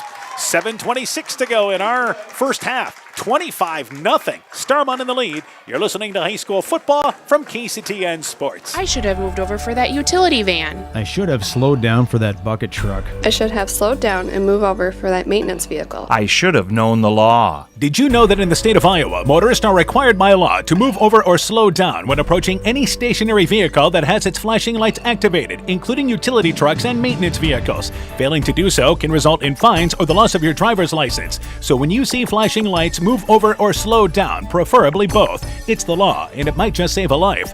This safety message brought to you by Alameda Clayton Electric, your Touchstone Energy Cooperative. Eagle Stars Football is brought to you in part by Northeast Iowa Sub-Drains in Strawberry Point, Blooms Flowers Gifts and More in Edgewood, Guttenberg Municipal Hospital and Clinic. Check out career opportunities at guttenberghospital.org. Norby's Farm Fleet in Northeast Iowa, Bruins and James Insurance, your Grinnell Mutual agent in Monona, Furniture Showcase and Old Wine, Lighting Showroom, Flooring, Furniture, and Window Treatments, Bacon Concrete in Postville, and by the Lowena Savings Bank, member FDIC. Anthony King, 47-yard touchdown run, and it is Thomason with the PAT. It is now 25-0. Thomason to launch it away on the far sideline, and Cook this time is going to let it go out of bounds as it's inside the 15-yard line. So 25-0, Stars in the lead. Let's update you on some scores. Right now, it is the end of the first quarter, actually. It is 22-14, and it is Easton Valley and Edco. Edco leads 22-14. That is just at the end of the first quarter. That's an 8-man. That's an 8-man game. That's over in Edgewood. They talk about where or not they're going to mark this ball, and I think the Eagles will be content to take it over at the 35-yard line instead of making them kick again. And if you're Clayton Ridge, that's actually some of the best field position you've had tonight at your own 35-yard line. Well, let's see if the Eagles can kind of get themselves regrouped here, try to get something started offensively. Starmont's been doing it offensively. Clayton Ridge just hasn't gotten anything going yet. First down, 10 yards to go. Receiver split left and right. Ballsinger moves to the left of Kregel with Dudley again at the halfback spot. And on first down, 10 yards to go, back to Kregel. Kregel rolling out left side, trying to get to the corner. He's a designated runner there, but he's going to be tripped up in the backfield. Couldn't get to the far sideline. In pursuit, number 20, and that is, now we mentioned, Jace Thomason. And makes the play. It's a loss of 3 yards on that, and it's second down, 13 yards to go. Yeah, just not able to get anything. Another instance where they're like, let's try to get to the corner, not able to get to the corner. They tried some misdirection, haven't been able to get through that first wave, haven't been able to throw the ball. The offense has been really stagnant for the Eagles. Yeah, Eagles, by the way, just searching right now. By the way, that ball game was not yet at the end of the first quarter. Edco and Easton Valley. It's 8-man. They're going to score points. So that's what they second do. down, 13 yards to go, approaching the halfway point of our second quarter. And you have late onto the field for Clayton Ridge, a receiver at number 5, Nolan Culker. There's the snap. Kregel throws it right side. Culker with the intended receiver down at the 40-yard line. And again, as Kregel rolled out to the right, he could feel the pressure coming there. Had to maybe dump that a little sooner than he wanted to. It is incomplete, and here's now 3rd and 12 for the Eagles, who might be right now negative yardage in this football game. Oh, absolutely. They're at 4 yards. They've got 4 yards of offense, but you take away the block, punt, run back for a touchdown against them. They're behind right now. So third down, 12 yards to go. So they have 4 full start penalties, which have not helped the offense. But no, it has not. So third down, 13 yards to go. And this is from the 33-yard line. Kregel gets him to the line of scrimmage. 2 receivers to the right. A receiver, actually 2 to the left, 1 to the right. And they are going to fake the handoff, and Kregel's going to try to boot it left side. Looking to run. There's nothing open downfield. He was looking downfield, past the sticks on the far sideline for a receiver who was covered on that rollout route. The looking down the field there for William Rote. But he was covered down the field, and Kregel decides better of it. I'm just going to try to get some forward yardage here instead of throw it into traffic. And he runs out of bounds for a loss of, actually maybe a gain of a yard. But it's 4th down, closer to still, 12 yards to go. And another 3 and out by the Eagles. Yeah, the Eagles just not able to get the offense going, 3 and out. Not gaining yards, not making it manageable, and having to play the field position game. Nicholas Miller to punt it away again. It's a high snap, and he loses the football and falls down on it. He was able to at least go up and knock it ahead, but another special teams miscue for the Eagles. And the ball is down at the 24-yard line, and the Stars in great field position yet again. Yeah, this is just Starmont's getting great field position. They're getting a lot of the breaks, and another one of those, just a missed high snap there by the kicker, and just lucky that he could fall on it. And we mentioned that Miller's not that far back from the line of scrimmage. He's about 8, 9, maybe closer to 7 yards back. But he did a great job of not having the ball go over his head. He had to reach up for it and at least got a hand on it and then able to fall on it instead of a scoop 6 for the Stars. First down, 10 yards to go. Toll to throw the football. He's looking for Maker. Maker down at the goal line, jumps up, catches it. There's a flag down, but it's defensive pass interference. It's a touchdown anyway. Maker right at the goal line on the near side, able to haul it in. And after the muff punt by the Eagles, the Stars strike big again. 24-yard pass play. They lead 31-0. And that was a great concentration there by Maker. Had all the contact, kind of knocked him off his feet, but holding his concentration, reeling that ball in, falling in for a touchdown, another score for the Stars. He was totally blocked out on the play, but able to get by the secondary defender. I believe it was Kulker in the secondary covering him there on the right side, and Kulker was left on an island there. And now here is Thomason's PAT. It is up. Put it up on the board because it's high enough, it's long enough, and it is good. So the score, 31-0. Starmont in the lead, 32-0. 6:18 to go in the half. Let's take this break. When making up a to-do list, don't forget to include servicing your car at Edie's AC Delco Service Center in Garnavillo. Your car should have the best care, and Edie's will make sure of it. Stop in or call 964-2186 to make an appointment. Tires worn out? Well, Edie's can replace them. Need a tow? Call Edie's at 964-2186. Kay, Lynn, and Todd invite you to stop by and fill your car's tank with fuel at Edie's AC Delco Service Center in Garnavillo. Edie's open 7 a.m. Mondays through Saturdays. Alpine Communications believes connected communities become thriving communities. We are the local telephone company that became a 21st century communications provider. Alpine provides internet, television, cellular security, and telephone too. We promise personal, timely, reliable service from people who live here. When you choose us, we all thrive. Connect with Alpine Communications today. Click alpinecom.net or call 563-245-4000. So 32-0, 24-yard pass play from Toll to Maker, the PAT by Thomason. And again, that was after a special teams miscue. 6:18 to go in our first half. 32-0, Starmont in the lead. And before this ball is snapped, I believe we've got Coach Mosier has a question on the special teams there. Let's update you on a couple of scores. It is the end of the first quarter. North Lynn leads Postville 28-0. Sumner Fred has scored in the second quarter. They lead North Fayette Valley 13-7 in the second quarter. At the end of the first quarter now, Edco leads 22-14. Edco leading that ball game against Easton Valley tonight. And we expect to give you an MFL Marmac score.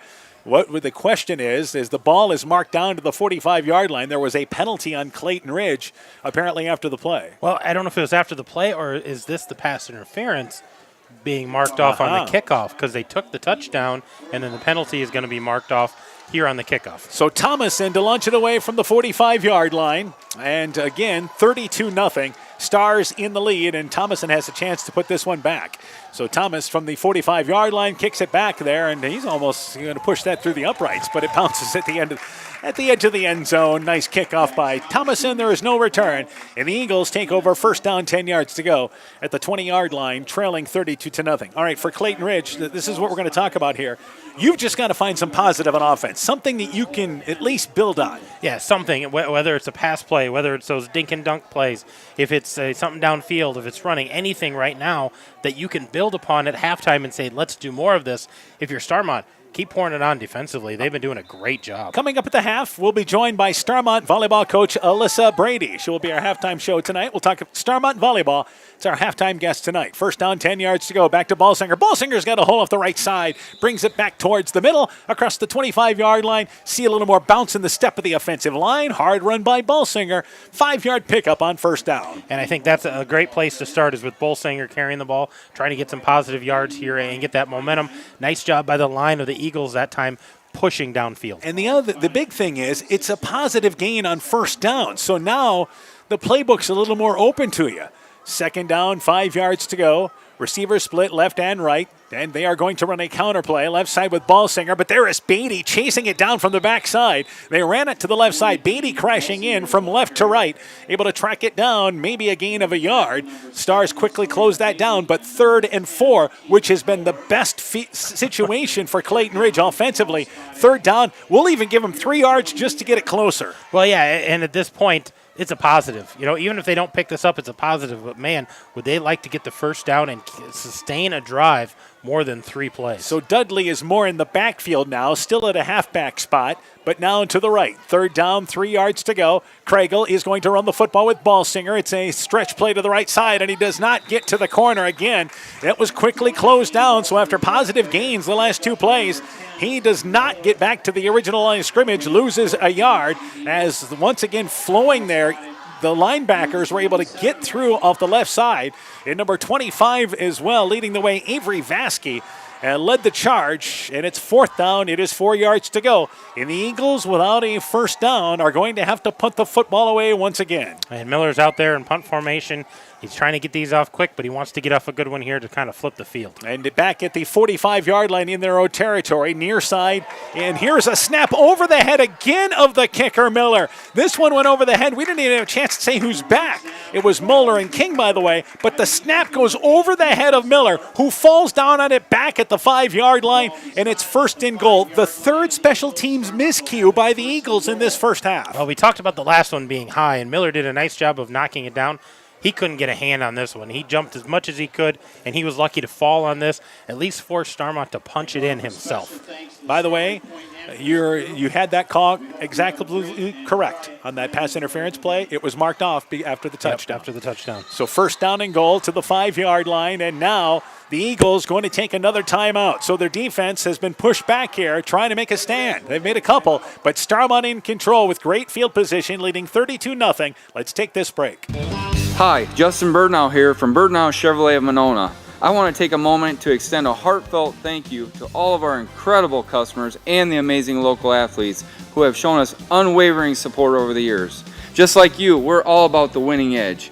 That's why it's our goal for our customers to feel like they have scored big when they leave our dealership. Stop by today or visit us online at birdnowmonona.com. And remember, you have to get to our place. You'll love the way we treat you. Strawberry Building Supply offers all your building materials for residential and commercial projects. Whether you're building from the ground up, remodeling your home, or a weekend project, we have the materials you'll need. We are an authorized Milwaukee dealer for all your Milwaukee tools. Strawberry Building Supply also has everything you'll need for your pets and livestock. Stop into Strawberry Building Supply today at 413 West Mission Street, Strawberry Point, or call 563-933-4579. 1st and goal for the Stars, leading 32-0. Another score. Don Bosco at the half leads Central 56-0. Meanwhile, Stars, after the botched punt by the Eagles, 1st down and goal. They run it left side with Moeller. Moeller, left side, slips inside the 4-yard line to the 3-yard line. Tackled there by number 58 for Clayton Ridge and Landon Reimer. But it is 2nd down and goal to the 3-yard line. 4 minutes and counting in our first half. And Starmont, great field position is what they have been given this entire half. Yeah, all half, especially this second quarter. They've had wonderful field position every possession, and they've capitalized on every one of them. And the Eagles taking that time out there, and again, try to keep their defense, which really hasn't played all that bad.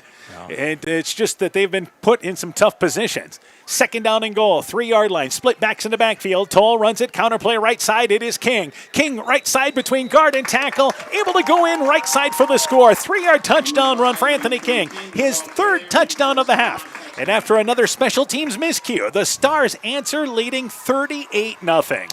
Well, and that was just because of the situation, easy to capitalize on for the Stars, but Clayton Ridge's defense has been out there a lot. Now you start thinking about tiredness and, guys that are playing both ways for the Eagles been out there so much on defense. How much do they have left in the tank here? They're just hoping to get to halftime to try to regroup and come up with a better game plan. King has touchdown runs of 5, 47, and now 3. So to add the PAT will be Jax Thomason, who hit a field goal earlier. Toll with the hold. Kick is up, high enough, long enough. It is good. 3:38 to go in our first half. 39-0. Starmont in the lead. Let's take this break. Mom, yeah, put that on my to-do list. There is more and more on my to-do list every day. I can hardly keep up, and I have to make sure everyone is paid. But who has time for the bills? You know who can help with that? Who? Alcator Tax and Bookkeeping. They not only do taxes, but specialize in bookkeeping services as well.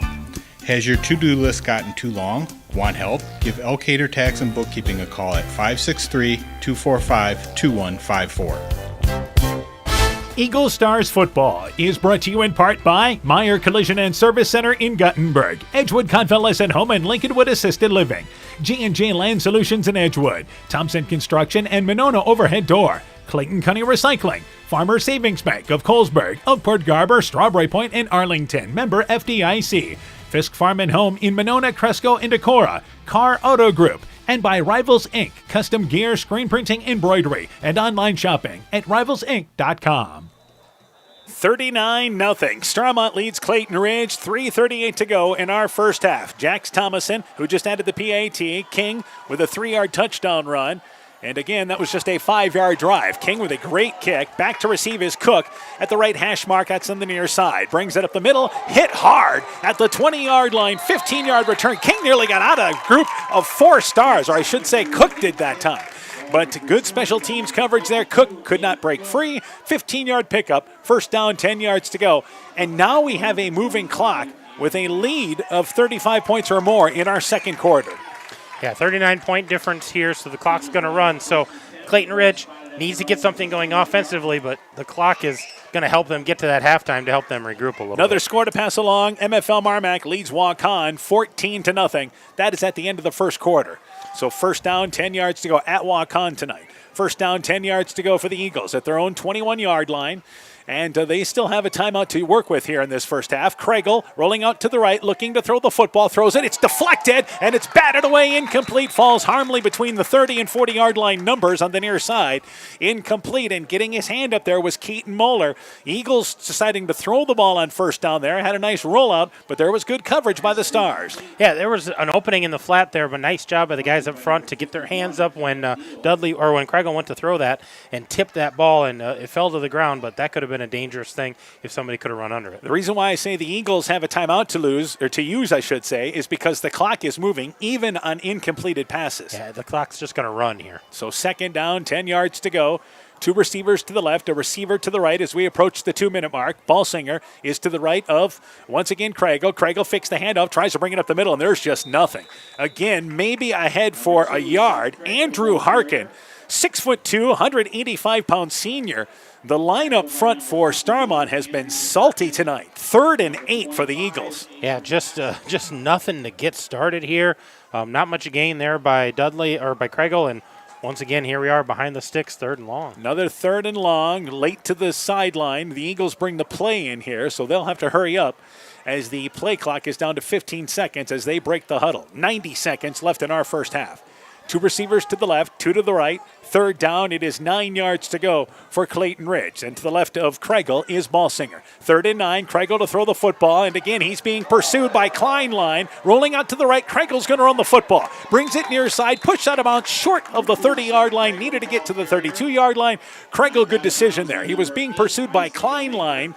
And Kregel able to get some forward yardage on a scamper off the right side, but they needed 8. He picked up 4 inside a minute to go in our first half, and it is 4th down. The Eagles without a first down in this first half. Yeah, they haven't gotten a first down, and the only stop that they've gotten against Starmont is that missed field goal. So a lot of positives for Starmont, a lot of head scratching for the Eagles. So 3rd down, and here's another botch snap. Another high snap back to the kicker there in number 8, Nicholas Miller. And what Miller does is able to block it up and fall down on it again. Another special teams miscue. They've had a block punt, and they have had 3 bad snaps. And they're going to call an illegal shift against the Eagles, but it makes no difference.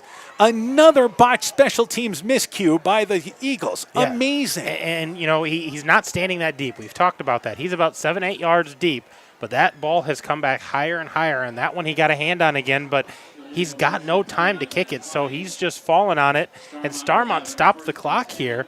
They want to try to score. They've got time. They can stop the clock. Well, 38 seconds to go. They still have 2 timeouts. And I know you say, well, you're up 39-0. The clock will start, by the way, once it's spotted, and they are now doing that. So, but Starmont leading 39-0 figures, why not? We've looked good on offense here. Really chance to put this game already in control, 39-0. They're missing a lineman up front.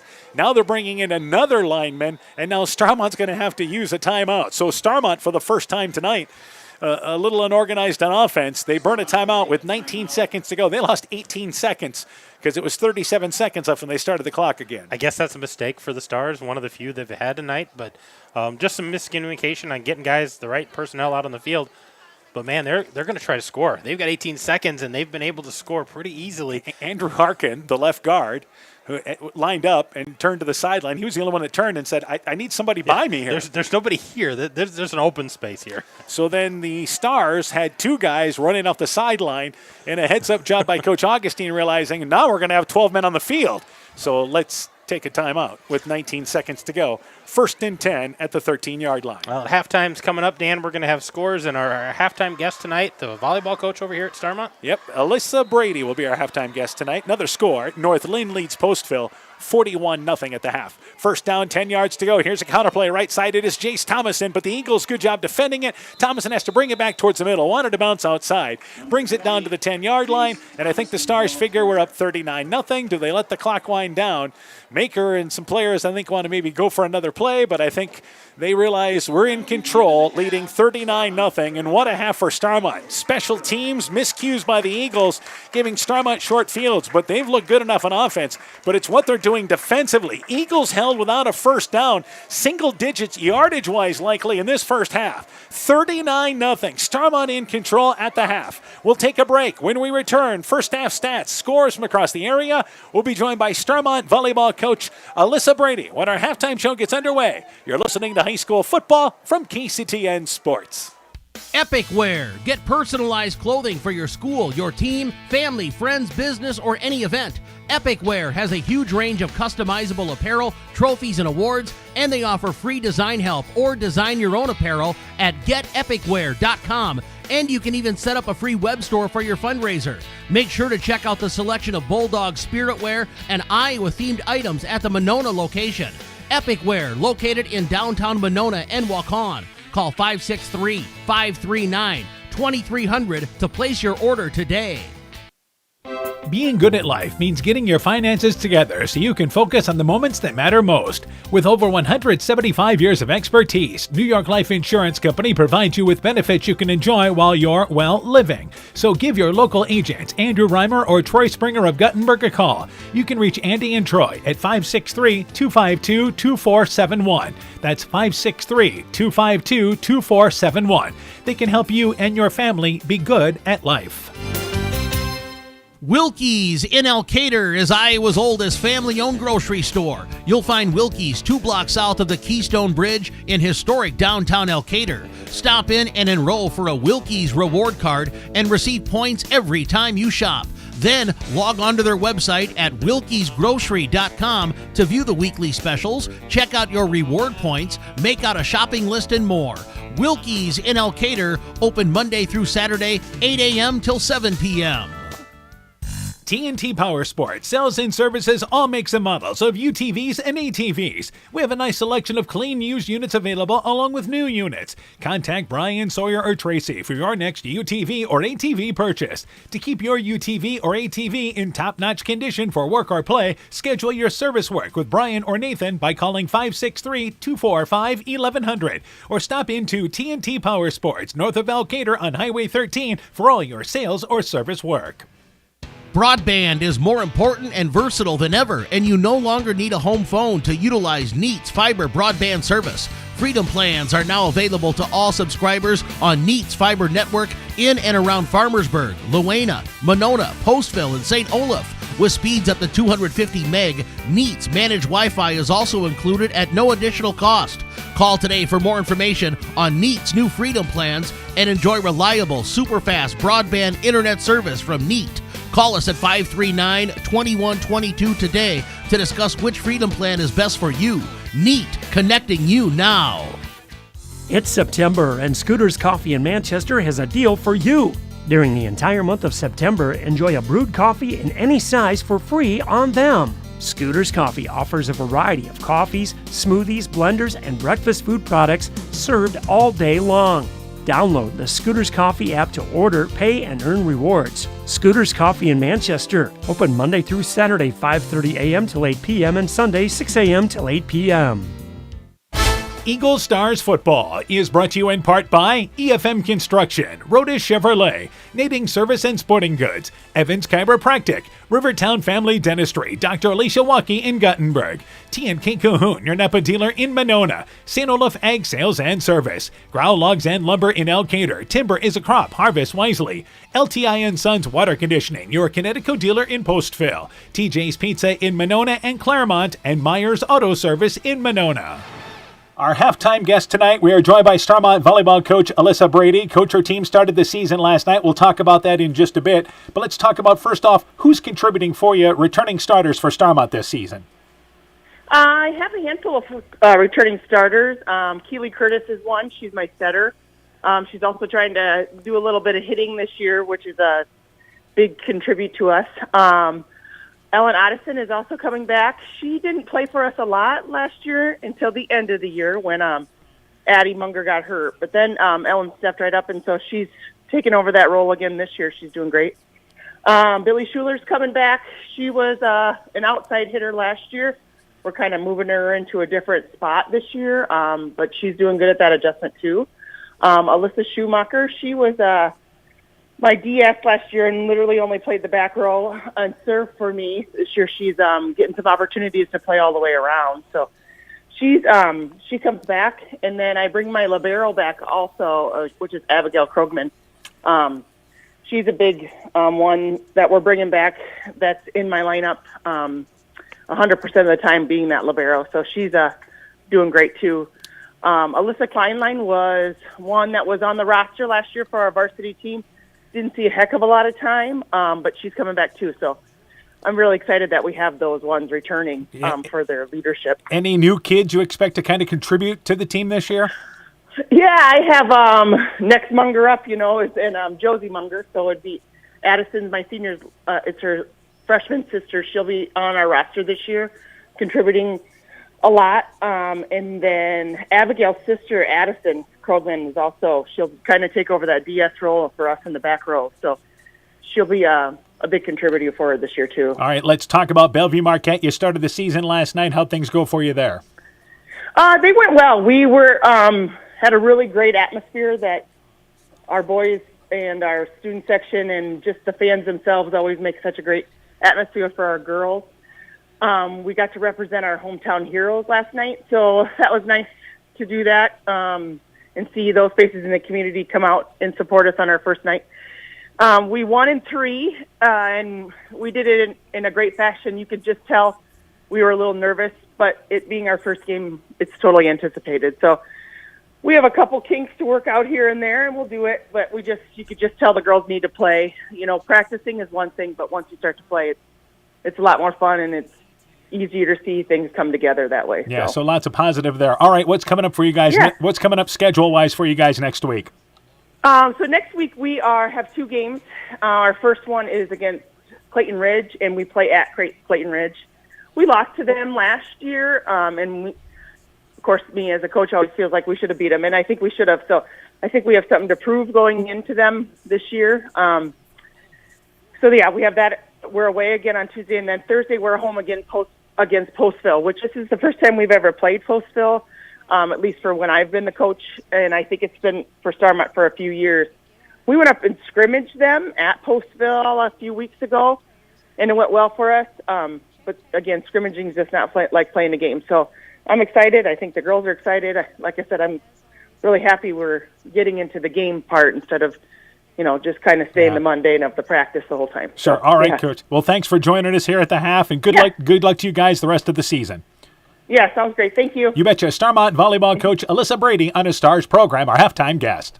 You work hard to make sure your family has everything they need. Life insurance from American Family Life Insurance Company can help financially protect your loved ones by replacing a portion of your income if you were to pass away. That means your family will have the help they need to maintain their quality of life and pursue their dreams. Get the peace of mind you deserve by protecting what matters most. Contact Julie Depke, agent at 563-245-2366 today. American Family Life Insurance Company, 6000 American Parkway, Madison, Wisconsin.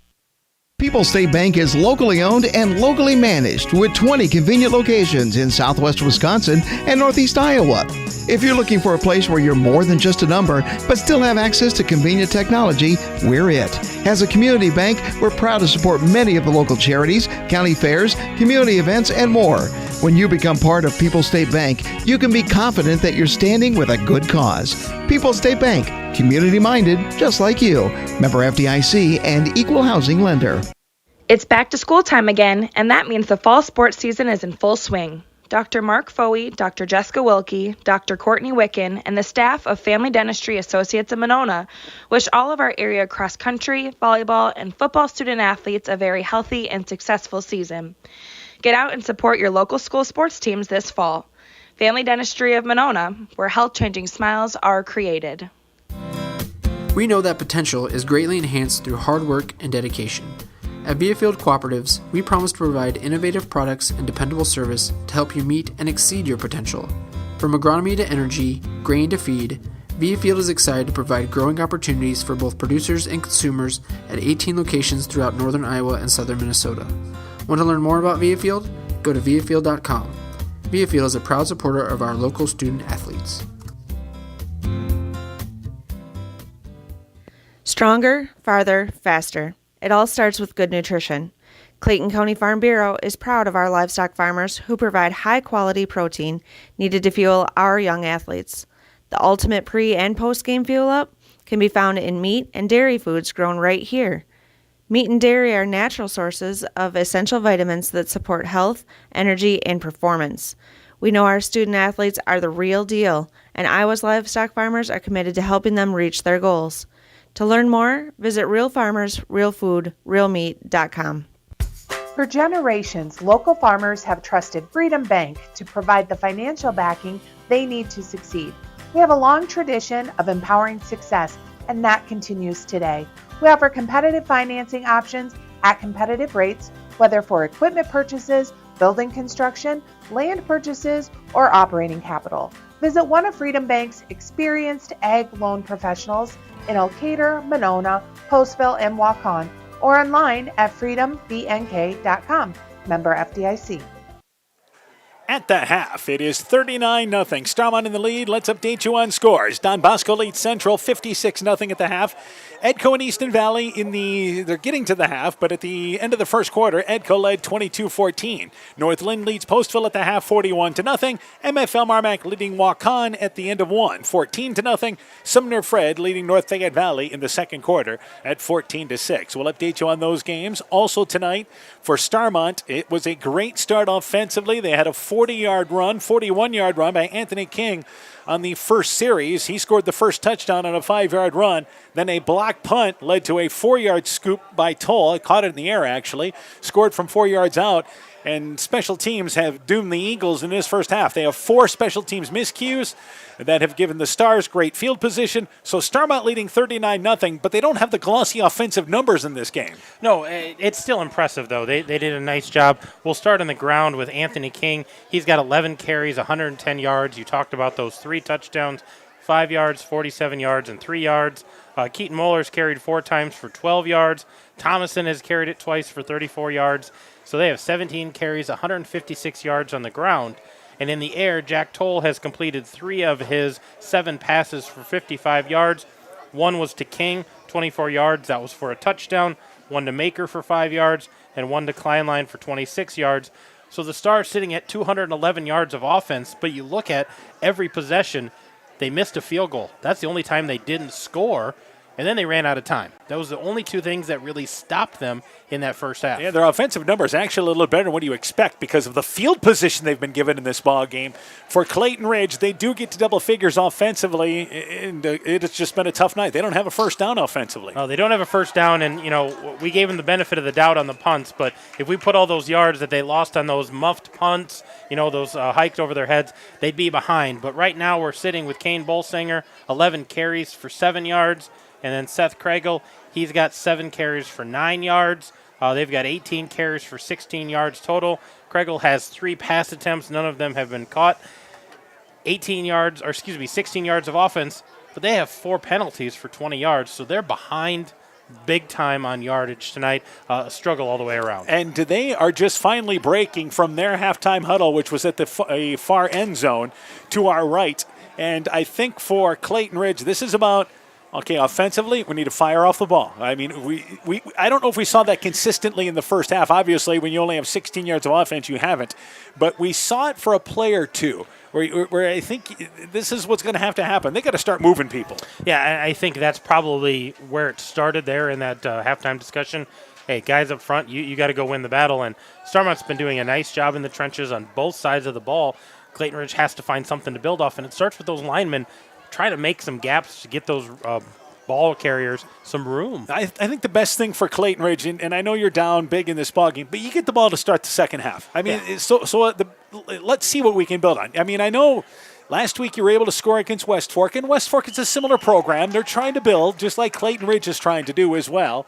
Postville is on the schedule next week for Clayton Ridge, so now you want to look at, let's get some things that we know are going to work next week. Right, and the thing that's lost in all of this is they are a young team. You know, they've got some young guys out there, not a lot of seniors out on the field for Clayton Ridge, but Starmont's kind of in the same boat. They have a few key seniors in some positions, but they have a lot of youngsters out there as well, so both of these teams trying to grow up in a hurry, and Starmont seems to be doing a much better job of figuring out who they are early in this season. Yeah, Starmont, obviously offensively, as we mentioned, now 200-plus yards, but think about this. The advantage they have special team-wise. Jax Thomason is 4 for 4 on PATs. He's 1 of 2 field goal-wise, but that gives them a legitimate chance to score.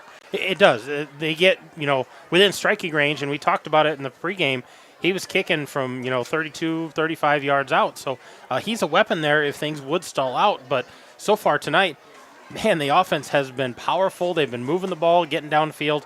A lot of positives for the Stars tonight. All right, so we will not put 3 minutes back on the clock. They just let the normal halftime run off there. A lot of times they'll add 3 minutes to the clock. Well, they may be doing that, but I think they're going to just say, we've got everybody ready to go here to start the second half. Clayton Ridge feels content to go, and Starmont looks like they're ready to go. And they are, actually, correction. They're going to put 3 more minutes on the clock. Yeah, all right.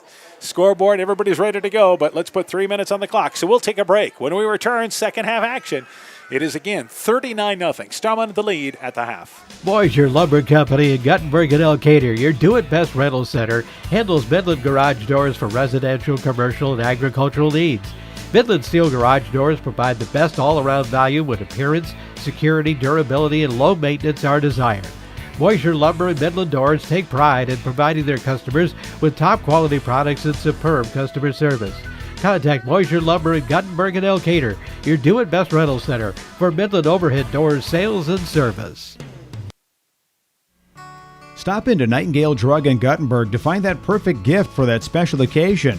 We have Silver Stars jewelry line, Gans and Carson home decor, Simply Noel purses and bags, Melissa and Doug toys, and baby items. Need that last-minute greeting card? Stop in and see our large selection. We have something for every occasion. Nightingale Drug and Gift Shop, your small-town, family-friendly business, located along Highway 52 in Guttenberg. Health Mart, caring for you and about you. Eagle Stars Football is brought to you in part by Agent Lanny Keel, your New York Life Insurance Company agent in Garnavillo. Hill Country Convenience Store, Every's Auto and Tire in Colesburg. Welterlin Motors in Edgewood. Citizen State Bank of Monticello, Hopkinton, Ryan, Manchester, Winthrop, Strawberry Point, Springville, and New Vienna. Member FDIC and Equal Housing Lender. Nick's Excavating and Kane Construction in Farmersburg. Dean Family Chiropractic in Claremont. And by Culligan Water Conditioning in Elkader. Welcome back once again here. It is 39-0. Getting ready to start the second half. Starmont in the lead. We mentioned before the break what Clayton Ridge has to do here on offense. For Starmont, here's a situation of building depth. I mean, it's a young team, but leading 39-0. I think we'll see some different guys come into the ballgame for them in the second half. Yeah, they'll try some different things. Again, we'll see those starters here at least for a series, I would think, in the third quarter and maybe a series in the fourth quarter. But some young guys going to get a chance to play. You know, they're looking down the road. They go to North Lynn next week. Then they're home with East Buchanan. Then they're at North Right Cedar, there, so those two games are going to be that's going to tell you where Starmont is the next 2 weeks. Yeah, you know, this is a solid win for them, but those two games are going to be huge in this district of, hey, where do we stand with these teams and what can we establish? And they've got a chance, like you said, build some depth, give some guys some experience, and see what they can do. East Buchanan, highly ranked in Class A. That's who many feel is the team to beat in this district, and they are a big, beefy team with an Iowa recruit on the offensive line. And, again, you have North Lynn, which is still North Lynn. Maybe not what they were last year, but they have been one of the better teams, especially, and Starmont knows them quite well through the years. And it's not one of those teams you can overlook in this district. You can't go, well, that's a game. No, that's a game you have to prepare for. And, again, these two teams, part of the same district, this Class A District 4. Get some other teams that kind of play into this that you just don't really know as far as how they're going to be in district play. Yeah, you've got North Cedar in this district, Bellevue in this district. Both of these teams have to play Bellevue. Maquoketa Valley in this district, so just some wild cards in there. Yep, so we're ready to go. And Clayton Ridge, of course, we'll see them next week in the ballgame against Postville, but they're looking for a second half to build off here. Thomason to launch it away from the 40-yard line. The clock will be moving with a 39-0 lead. That's one thing about the 35-point rule. Man, when you get to that moving clock, the game flies. Yeah, and you just don't realize that it's running all the time. Back to receive. Cook is back at the 10-yard line. Also back there is Ballsinger. Cook on the near side.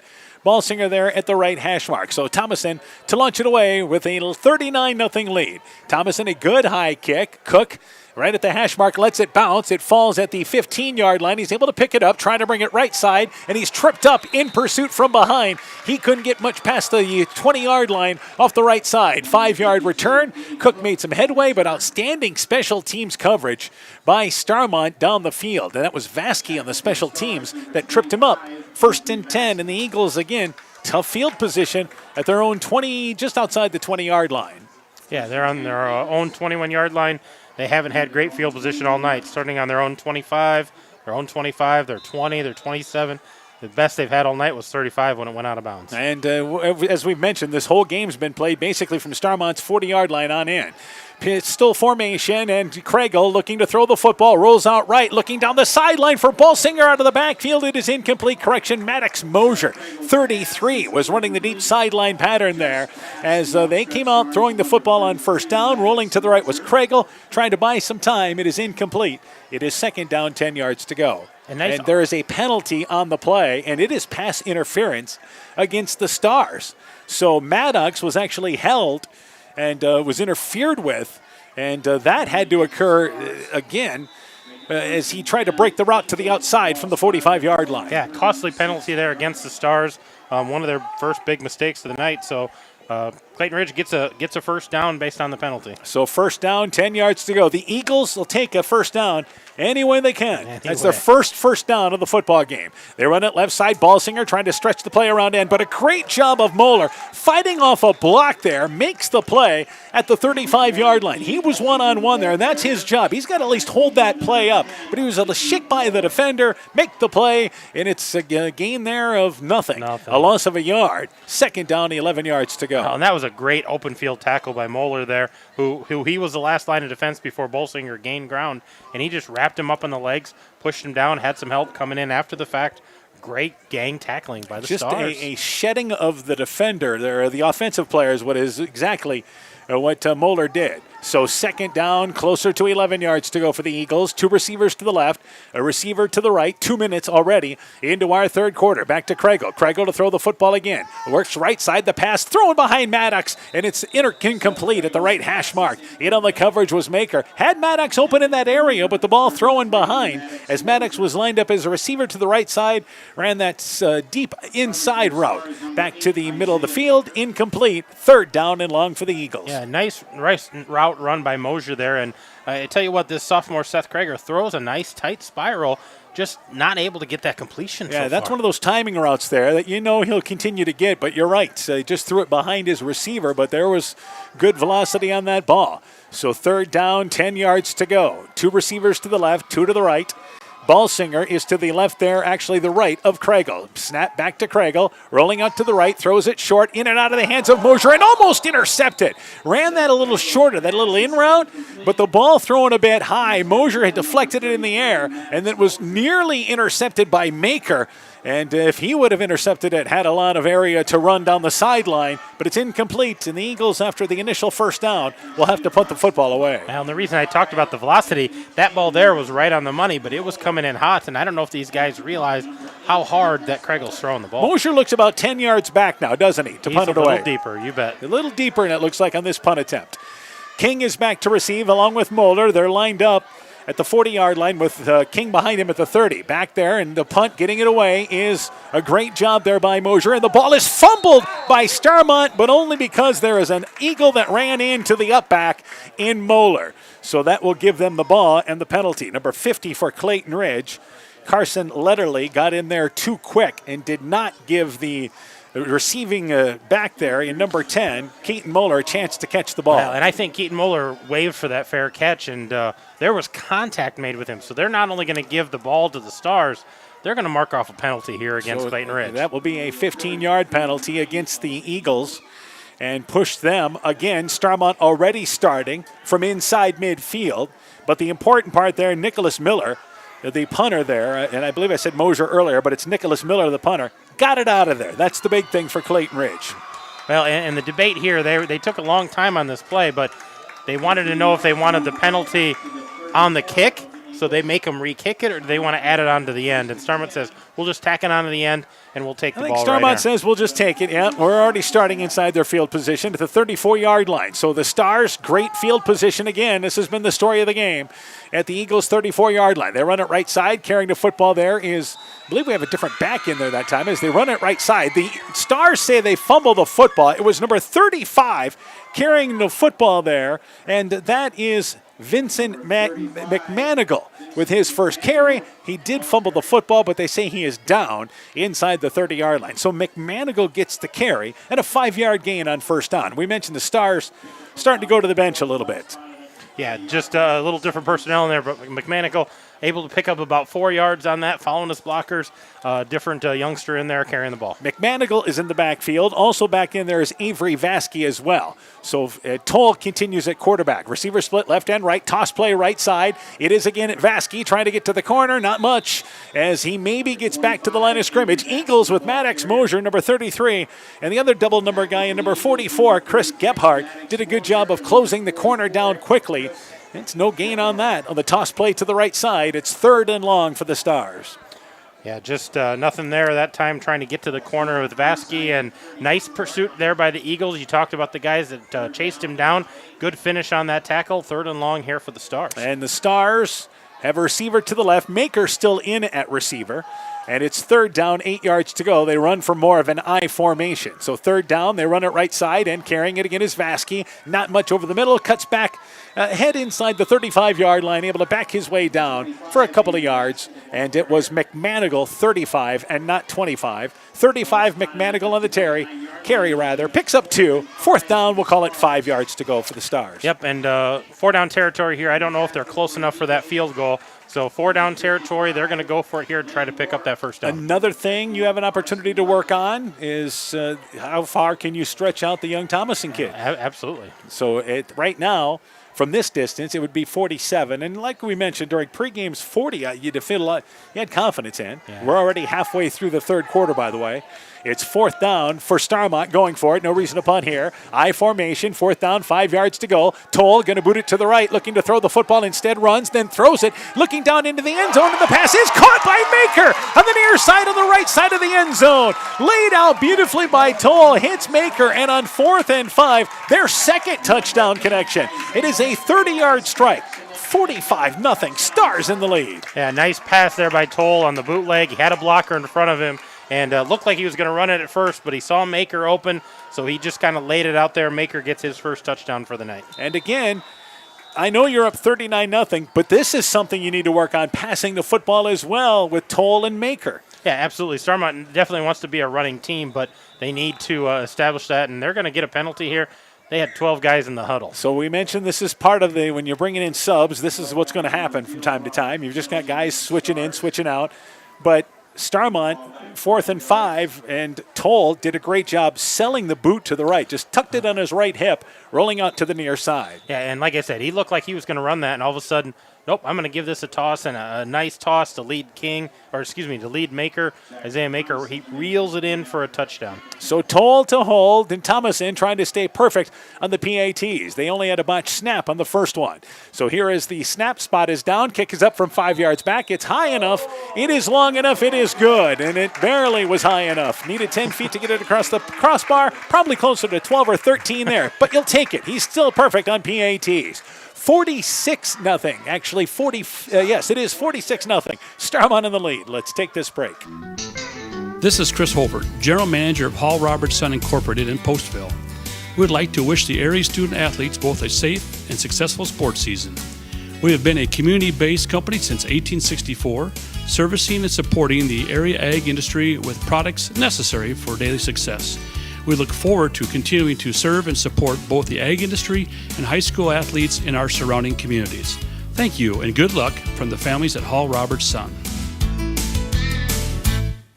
Take advantage of the Woodland Eye Clinic's huge frame sale in West Union only on Tuesday, September 12th from 10 a.m. until 5 p.m.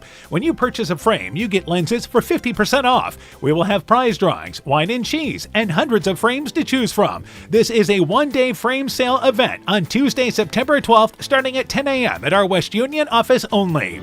For a lifetime of healthy vision, visit the Woodland Eye Clinic in Dyersville, Elkader, and West Union. So 46-0 is our score, and for Starmont, 29 yards the official measurement. Toll to Maker. Maker's second touchdown reception, and the conversion by Thomason, good enough to make it 46-0 with 5:48 to go in our third quarter. And by the way, Starmont is a guy short on this time the special teams. So some of these subs need to be on their toes. Oh man, it's your chance to play. You want to get in there? Let's be ready to go. And the guilty party, because we'll mention it, is number 50, Derek Farmer, a freshman. So head on out to the field there. It's a freshman. It's okay. Send Thomason to launch it away again. Cook is back deep, and now Cook is lined up on the right side with Ballsinger back at the 10-yard line to launch it away. So the Eagles looking to get something positive going here, and Thomason a kick, and this is going to be towards the 20-yard line, picked up there by, once again, Ballsinger. Ballsinger brings it right side, trying to get to that right side of the field, and he gets outside the numbers at the 30-yard line. Good hard run. Had a long ways to go from the left all the way to the right, but he brings it up 12 yards. Running across the field and up the right sideline. First down, 10 yards to go for the Eagles. One of their better starting field positions at their own 32-yard line. Well, and what a subtle change there by the Eagles, just switching where the guys are in the back. I kind of thought they were kicking away from Ballsinger, but they were just kicking it to the same time, or same side each time. Ballsinger decides to pick that up, and a little discussion out of the officials here. I don't know if we had a penalty on the play that we didn't see, but they're talking something over. There's a flag at midfield, and this is a penalty, I believe, against the Stars. Let's update you on a couple other scores. MFL Marmac leads Waukon 27-0 at the half. And now in the third quarter, Sumner Fred has scored again early in the third. They lead North Fayette Valley 19-7. The penalty is actually against Clayton Ridge, and it is holding on that return. So even though the penalty was thrown at midfield, so the holding occurred obviously up the field there. Up the field, so they're trying to figure out where to mark this off from, but I would think they would mark this from the end of the play and push Clayton Ridge back 5 yards to start out. So the officials continue to confer, and they'll mark it back. So they'll move the chains back. That will be marked back inside the 30-yard line. They'll actually mark it back at the 23-yard line. So for the Eagles, this is kind of the norm where you've been starting offensively. Doesn't get much better. You're back at the 23-yard line, trailing 46-0. They've been inside their 35 all night long, and they thought they had some nice field position. Behind it again. At the end of the third quarter, Don Bosco leads Central 70-0.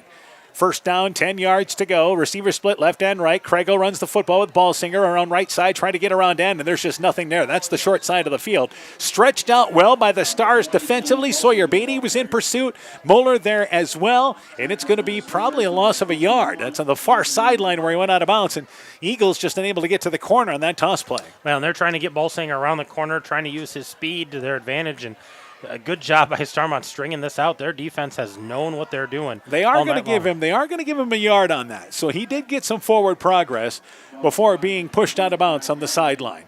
Eagles are a team, and if they're to have any success this year, they're going to have to run the football. Second down, 9 yards to go, 4.5 and counting in our third quarter. And Craigle continues to work out a pistol formation. Gets the snap, looking to throw the football, steps up, and then dropped. Beatty converging at the pocket along with a couple of other Stars. Maker came in from a blitz on the other side. King from the right side. They meet in the backfield. It's a loss of 3 yards. Craigle was looking down the field in just no time as he tried to step up in the pocket. Driven back for a loss. It's 3rd and 12. Yeah, that was just no time. Even if he stepped up, he wasn't going to have any room to throw that ball. He did have receivers running great routes, but no time to try to find them. Loss of a couple yards there for Craigle. At the half, Edco, just getting to the half, Edco leads Easton Valley 42-20. They are just at the half. That's a huge score because Easton Valley is a tough opponent there. Third down, 12 yards to go for the Eagles. And now under center is, once again, the quarterback Craigle. Rolls out to the right, pass, short pass, caught near side, actually far side at the 30-yard line. It was completed out to the 30-yard line, 31-yard line. They push it ahead. Pass completed there, and I believe it was Ballsinger that had moved into the wide receiver spot. Oh, it was Mosier. So it was 33 and not 20. It was 33 at Maddox Mosier. So Mosier caught it on the far sideline. Just all he did from the tight end spot, just ran out as the safety valve to the right, but completed for positive yards. They picked up 10 yards, but it's 4th down, 3 yards to go. Yeah, just a positive, something to take. That was the first completion for Craigle tonight, something to build off of, but brings up 4th down again. Here's another punt, and it is Nicholas Miller standing back. Another high snap, but he's able to step back and get it out of there. Good save there, and the ball will go rolling back to King. He'll let it go inside the 40-yard line, down by Dudley for the Eagles, inside at the 37-yard line with 2:44 to go in our third quarter. Starmont leading by a score of 46-0. The Eagles have one first down in this football game. That came via the penalty. Yeah, their offense has been very stagnant tonight. That hasn't been in question at all. Trying to get something going here. Defense has had some flashes here, and another chance for them to maybe get a stop from the Stars.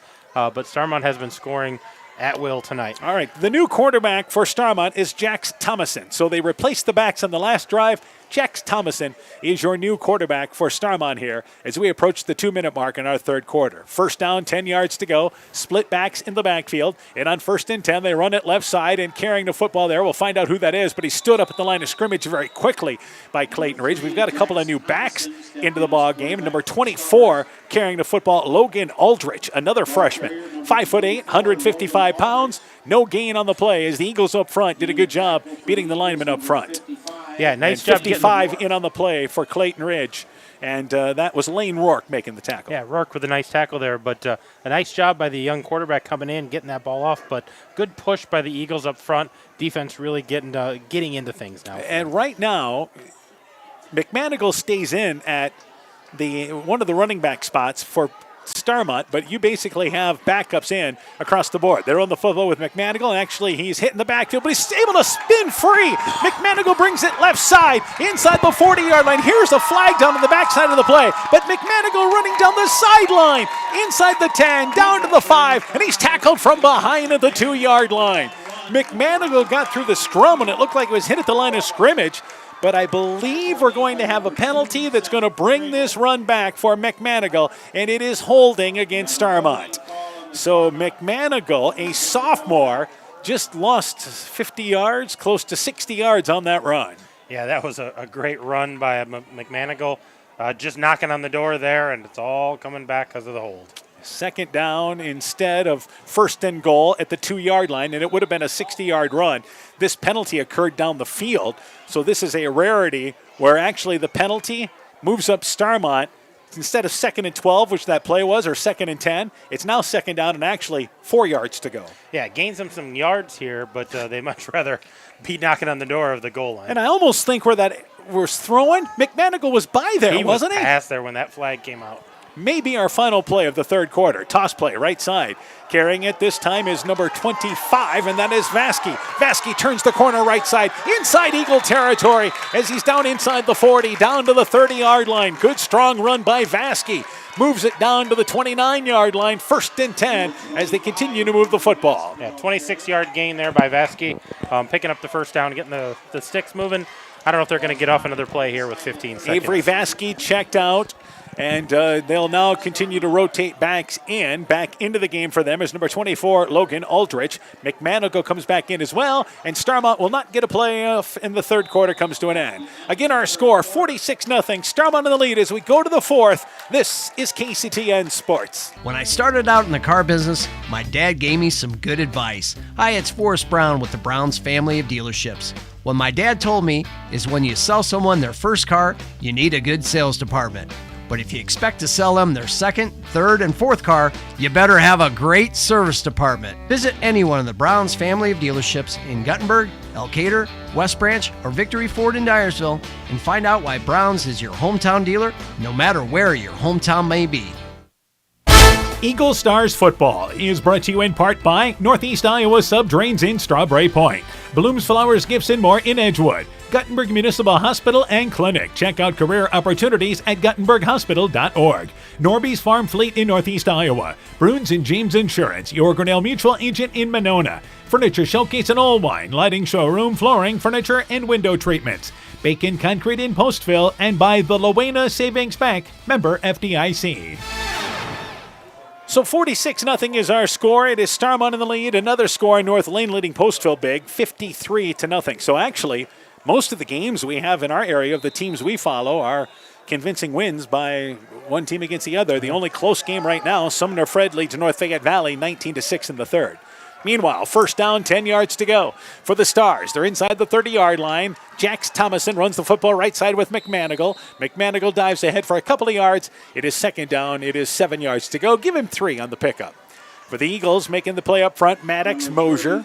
But it's 2nd down, 7 yards to go. But chance for the backups here in the fourth quarter. These JV kids for Starmont getting an opportunity. We knew Starmont, that Clayton Ridge was concerned about the athletes Starmont had, and with good reason. Yeah, they stepped up tonight and had a nice first half, getting some rest here before they go into that game next week with East Buchanan. 2nd down, 7 yards to go. And in the backfield, McManigal, and fumbling the snap is Jax Thomason. And the loose ball, Eagles say they have it, as Dudley's pointing to the Eagles' way, and they would like any kind of a break. They have not had a break in this ball game, but Jax Thomason able to fall down on it, and actually may have gained a yard out of that. Yeah, I'd say no gain. Probably no gain, but at least able to get back to the line of scrimmage. So you expect to see kind of some of this as we have subs finishing off this ball game. As we thought that Starmont, coming into this matchup, you figured, well, they're a little more experienced. You know, they played a nice South Wind team last week that maybe the edge kind of leaned their way. I don't think we expected this type of ball game tonight, though. No, we thought it was going to be a little closer than this, but Starmont's offense has looked really crisp coming to the line all night long. 3rd down, 7 yards to go. 10.5 left in the fourth. Thomason, and he's going to throw the football. Rolling right side. The pass is caught. Completed to number 88, Elliott Francis on the right sideline. Catches it. Runs it quick out to the corner. Gets inside the 10-yard line, 1st and goal, and that is a freshman hooking up with a freshman for Starmont. 1st and goal down to the 8-yard line. Yeah, nice pitch and catch there. Just good rollout by Thomason, and able to pick up a considerable amount of yards there. They're going to say he stopped short of the 10-yard line, so they're actually going to mark it just outside the 10. So conceivably, 16, Starmont could get a first down without scoring a touchdown, and it'd be about a couple of blades of grass. So 1st down and goal, we'll call it, from just outside the 10-yard line. And they run the football left side. And carrying it up the middle, number 24, Logan Aldrich. Aldrich at least gets in the 10 up the middle. Down to the 9-yard line, picks up 2. If you're Clayton Ridge, we'll see if they have some subs coming in. Number 65, Dominique Mast is a defensive end, made that play. And it is only a gain of 2. 2nd down, 9 yards to go.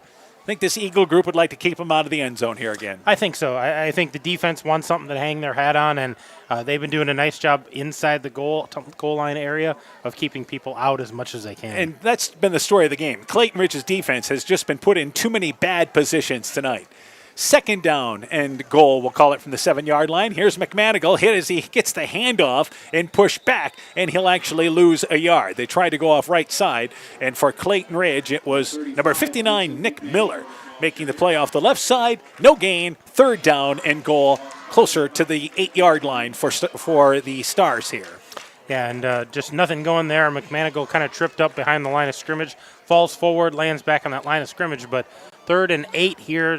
Starmont still trying to punch this in for a touchdown. Dylan Popham is a freshman into the game for the Stars as he brings the play in from the sideline. 3rd down and goal, closer to the 8-yard line. Jax Thomason with him under center. Toss play left side, trying to get to the corner there. McManigal. He makes one defender miss in the backfield. Goes inside the 10 down to the 6-yard line. Picks up 3 yards.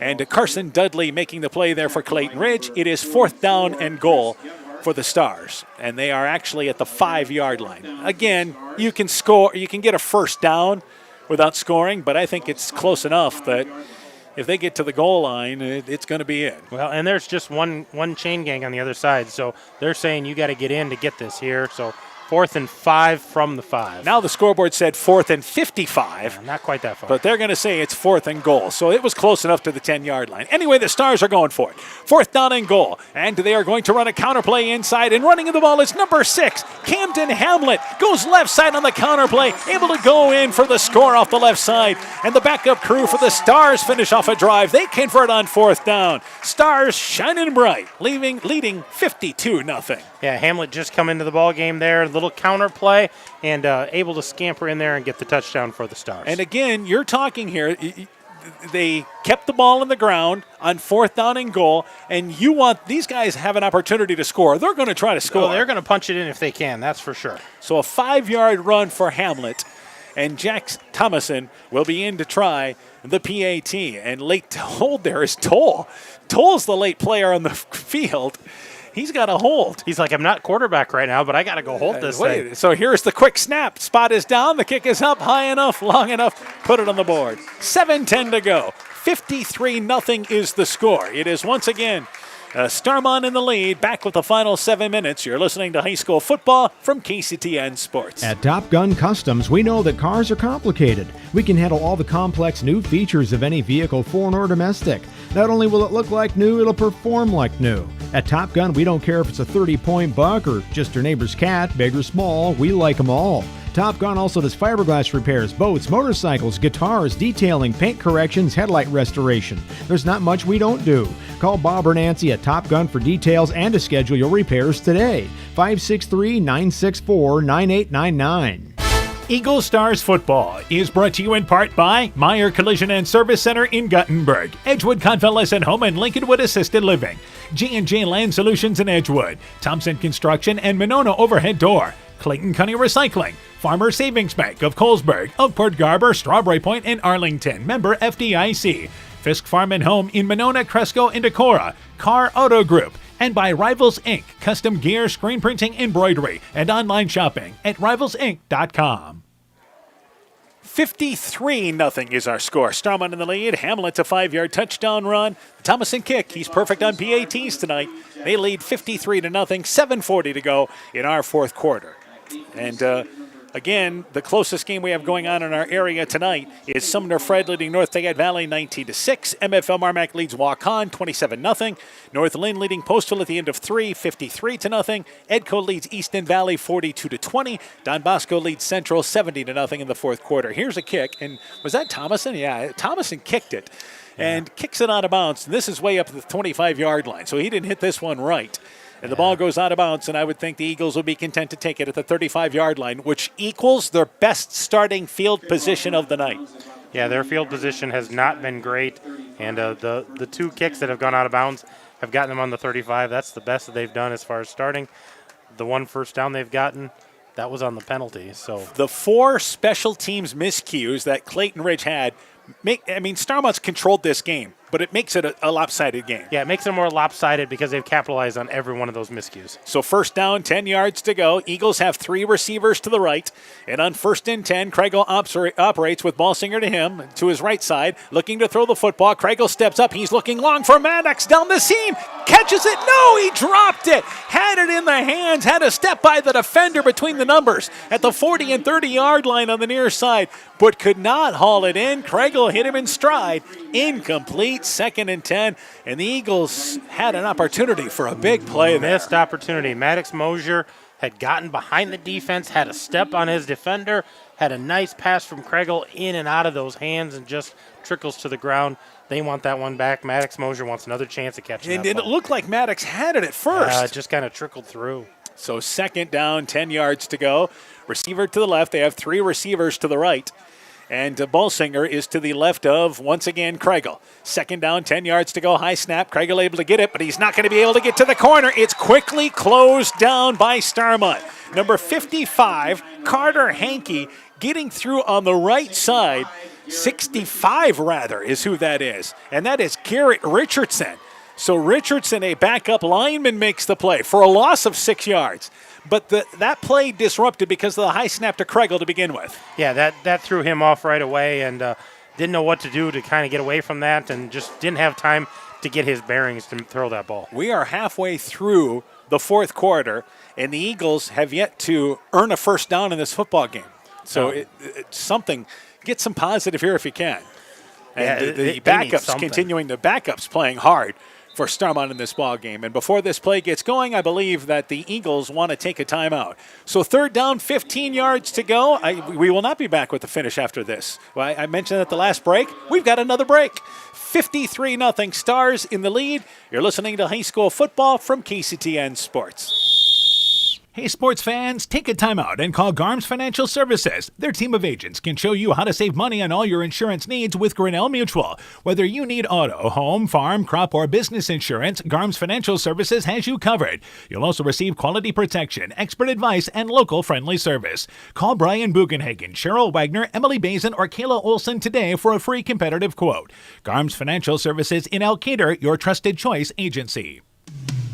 The Veterans Memorial Hospital Medical Clinic Postville is now open. This is Michelle Creary, and I'm the full-time nurse practitioner. I welcome you to establish your medical care with me at our new clinic. I became a nurse practitioner to make a difference in my patients' lives, and I'm very excited to have this opportunity to do so close to home. We are available 5 days a week, Monday through Friday from 8 to 4:30 each day. Veterans Memorial Hospital Medical Clinic Postville, now open and welcoming everyone. Exceptional caring people, Veterans Memorial. 3rd down, 15 yards to go, and as we return from break, Craigle rolling onto the right near side, throws it down the field, one-on-one coverage, Maddox and Toll able to jump in front, keep Maddox behind him, intercepts it at the 25-yard line, down right there, and the Stars on defense now force a turnover, flipping field position. For the Eagles, it ends up, again, just like a long punt. And it's 1st down, 10 yards to go. At their own 25-yard line, the Stars have been outstanding in this game tonight. Craigle showed off his arm there, but a nice defense by Toll to get underneath that route. Looking one-on-one for Maddox. 1st down, 10 yards to go. They're looking for Maddox Mosier, and the Stars will keep it on the ground. They run it left side, maybe back to the line of scrimmage. And carrying the football again for them is number 24 in Logan Aldrich. So another freshman had a carry earlier, inside 5 minutes and counting in our 4th quarter. Next week, Clayton Ridge and Postville, and both of those teams have to be jacked for that ball game next week. Oh, absolutely. Both of those teams are going to be looking for wins. You know, a couple losses here for Clayton Ridge, a couple big losses for Postville. Both those teams are going to be ready to play, and a homecoming for Clayton Ridge. 2nd down, 10 yards to go. 2 guys in the backfield, and they're going to run it with, again, McManigal. McManigal goes off right side, and he's able to cross the 25-yard line out to the 27-yard line, tackled by Maddox Mosier. Also there making the play as well as number 52 for Clayton Ridge, and that is Cook making the play, Gabe Cook, and it's 3rd down now and 7 yards to go. Eagles, and you take a timeout there because you still coach if you're Coach Matt Mosier, and they saw something, even though they threw an interception, you had a chance at that play. Well, they saw what happened with the previous one that went through Mosier's hands and said, let's give it another shot, get him down there, and just a little underthrown and a nice read by Jack Toll to pick that off. So 3rd down and 7, inside 4 minutes in our 4th quarter. 3rd down and 7, and they're going to run the football right side, and carrying it once again is Hamlet. Hamlet going around right side, able to get to the corner, then has to again force back to the middle of the field, and he'll bring it out to the 35-yard line short of 1st down. Hamlet has a touchdown run, picked up a quality 7 yards there, and it is 4th down, and now Starmont takes a timeout on 4th down and 1. So I think they want to take a timeout because they're bringing in the special teams, is what I'm thinking. I'm not sure what they're doing here, but they're going to talk something over here. Coach Augustine, something he wants to talk about here with this 4th down and 1 play. And we keep it here during this timeout. We don't want to miss a play.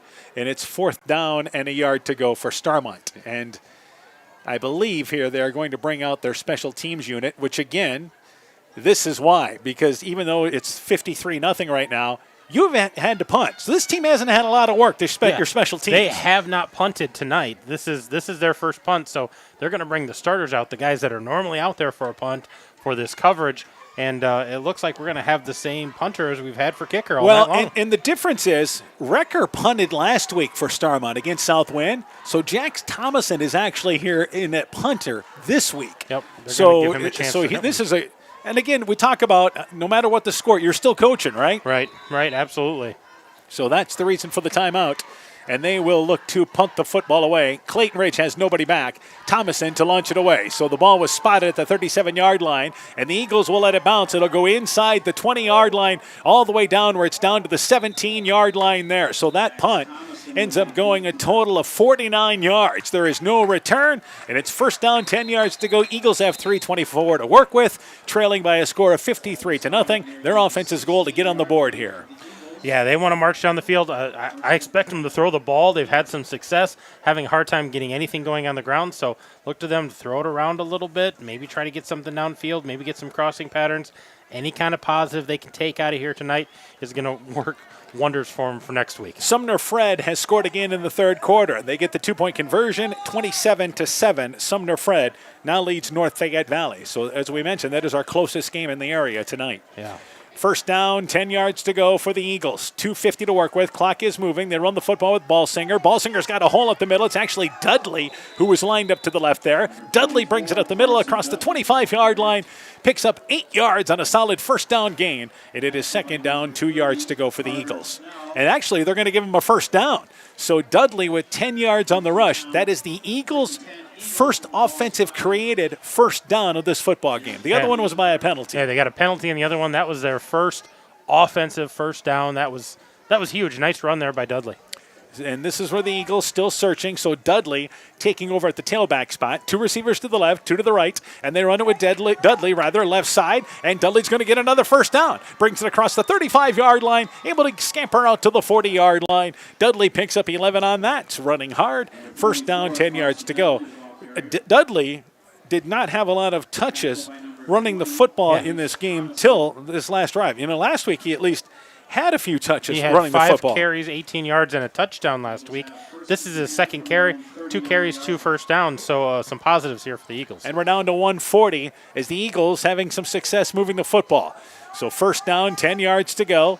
They continue to run out of pistol formation, and they're going to continue to hand it up to Dudley. Dudley up the middle, and he's going to have another 1st down. Brings it inside Stars territory. Tripped up ahead by Toll in the secondary, but there is another 11-yard gain. 1st down, 10 yards to go. For the first time in the football game, the Eagles here have crossed midfield. Yeah, they've got something going. They've got some flow.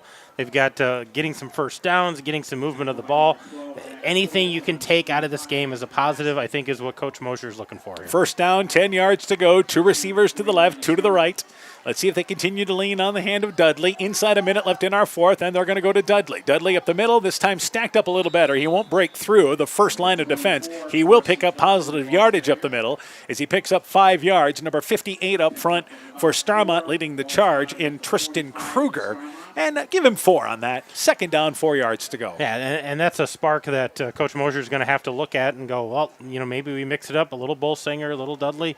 Give him some looks next week against Postville. We mentioned Starmont the next 2 weeks. That'll tell you whether or not how legitimate Starmont is in this district. But right now, they look good. Second down, 6 yards to go. Back to Dudley up the middle. And wrapped up by McManigal at the line of scrimmage. There's a flag coming in as McManigal makes the tackle, and there's a 2-yard pickup. So that was a throw-in from one of the back officials, and the penalty is holding.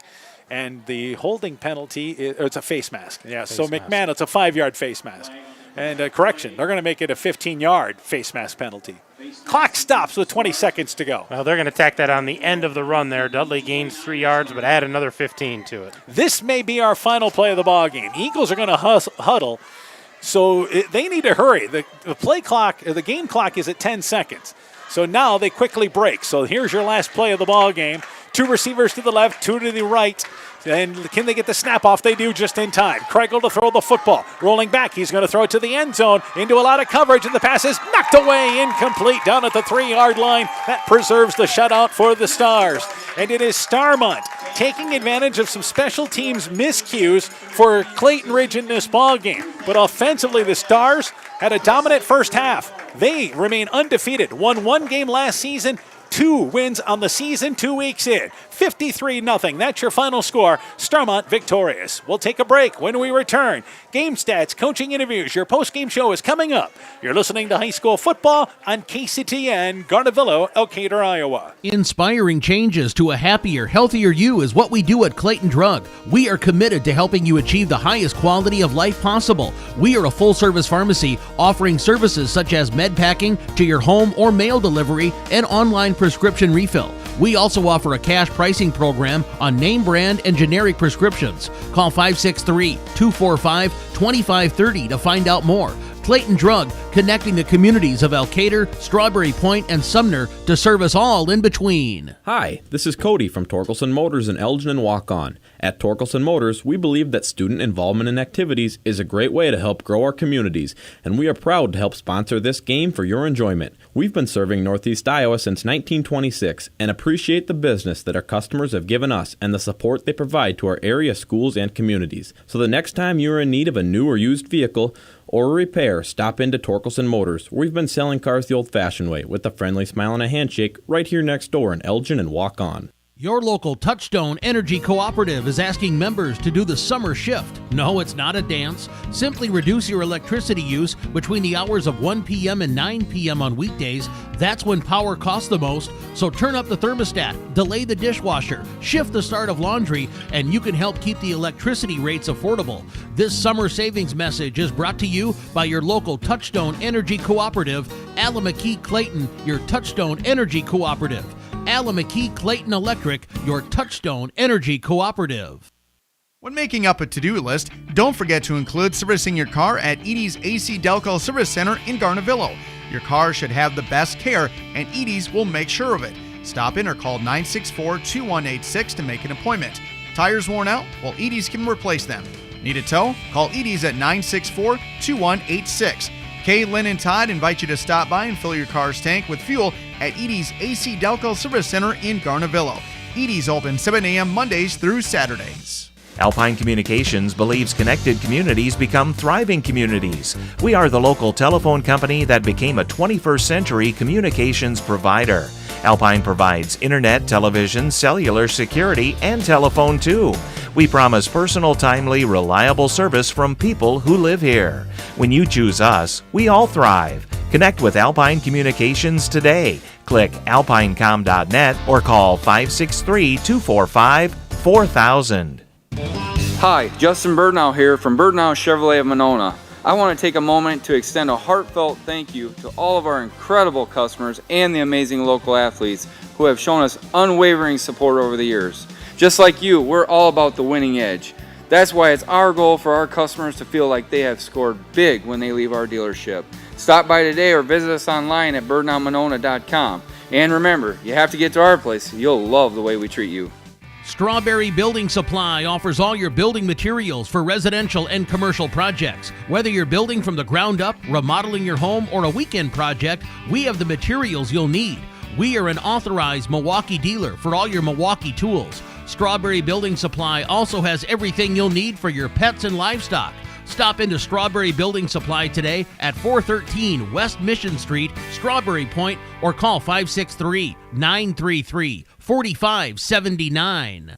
Eagles Stars Football is brought to you in part by EFM Construction, Rhoda Chevrolet, Nading Service and Sporting Goods, Evans Chiropractic, Rivertown Family Dentistry, Dr. Alicia Waukee in Guttenberg, T&K Cahoon, your Napa dealer in Monona, St. Olaf Ag Sales and Service, Growl Logs and Lumber in Elkader, Timber is a Crop, Harvest Wisely, LTI & Sons Water Conditioning, your Connecticut dealer in Postville, TJ's Pizza in Monona and Claremont, and Myers Auto Service in Monona. Final score, 53-0. Starmont victorious over Clayton Ridge for the Stars. It, again, offensively set the tone with a 41-yard run on the second play from scrimmage. Special teams miscues gave them great field position. They took advantage. They win 53-0. Let's go through the totals, and let's start with, first off, Clayton Ridge. For Starmont, Anthony King leads them offensively. Yeah, on the ground, Anthony King carried the ball 11 times, 110 yards. And all of that in the first half. All in the first half, so that's 10 yards a carry. He had 3 touchdowns, a 5-yard, 47-yard, and a 3-yard. Keaton Moeller carried the ball 4 times for 12 yards. Thomason carried the ball once.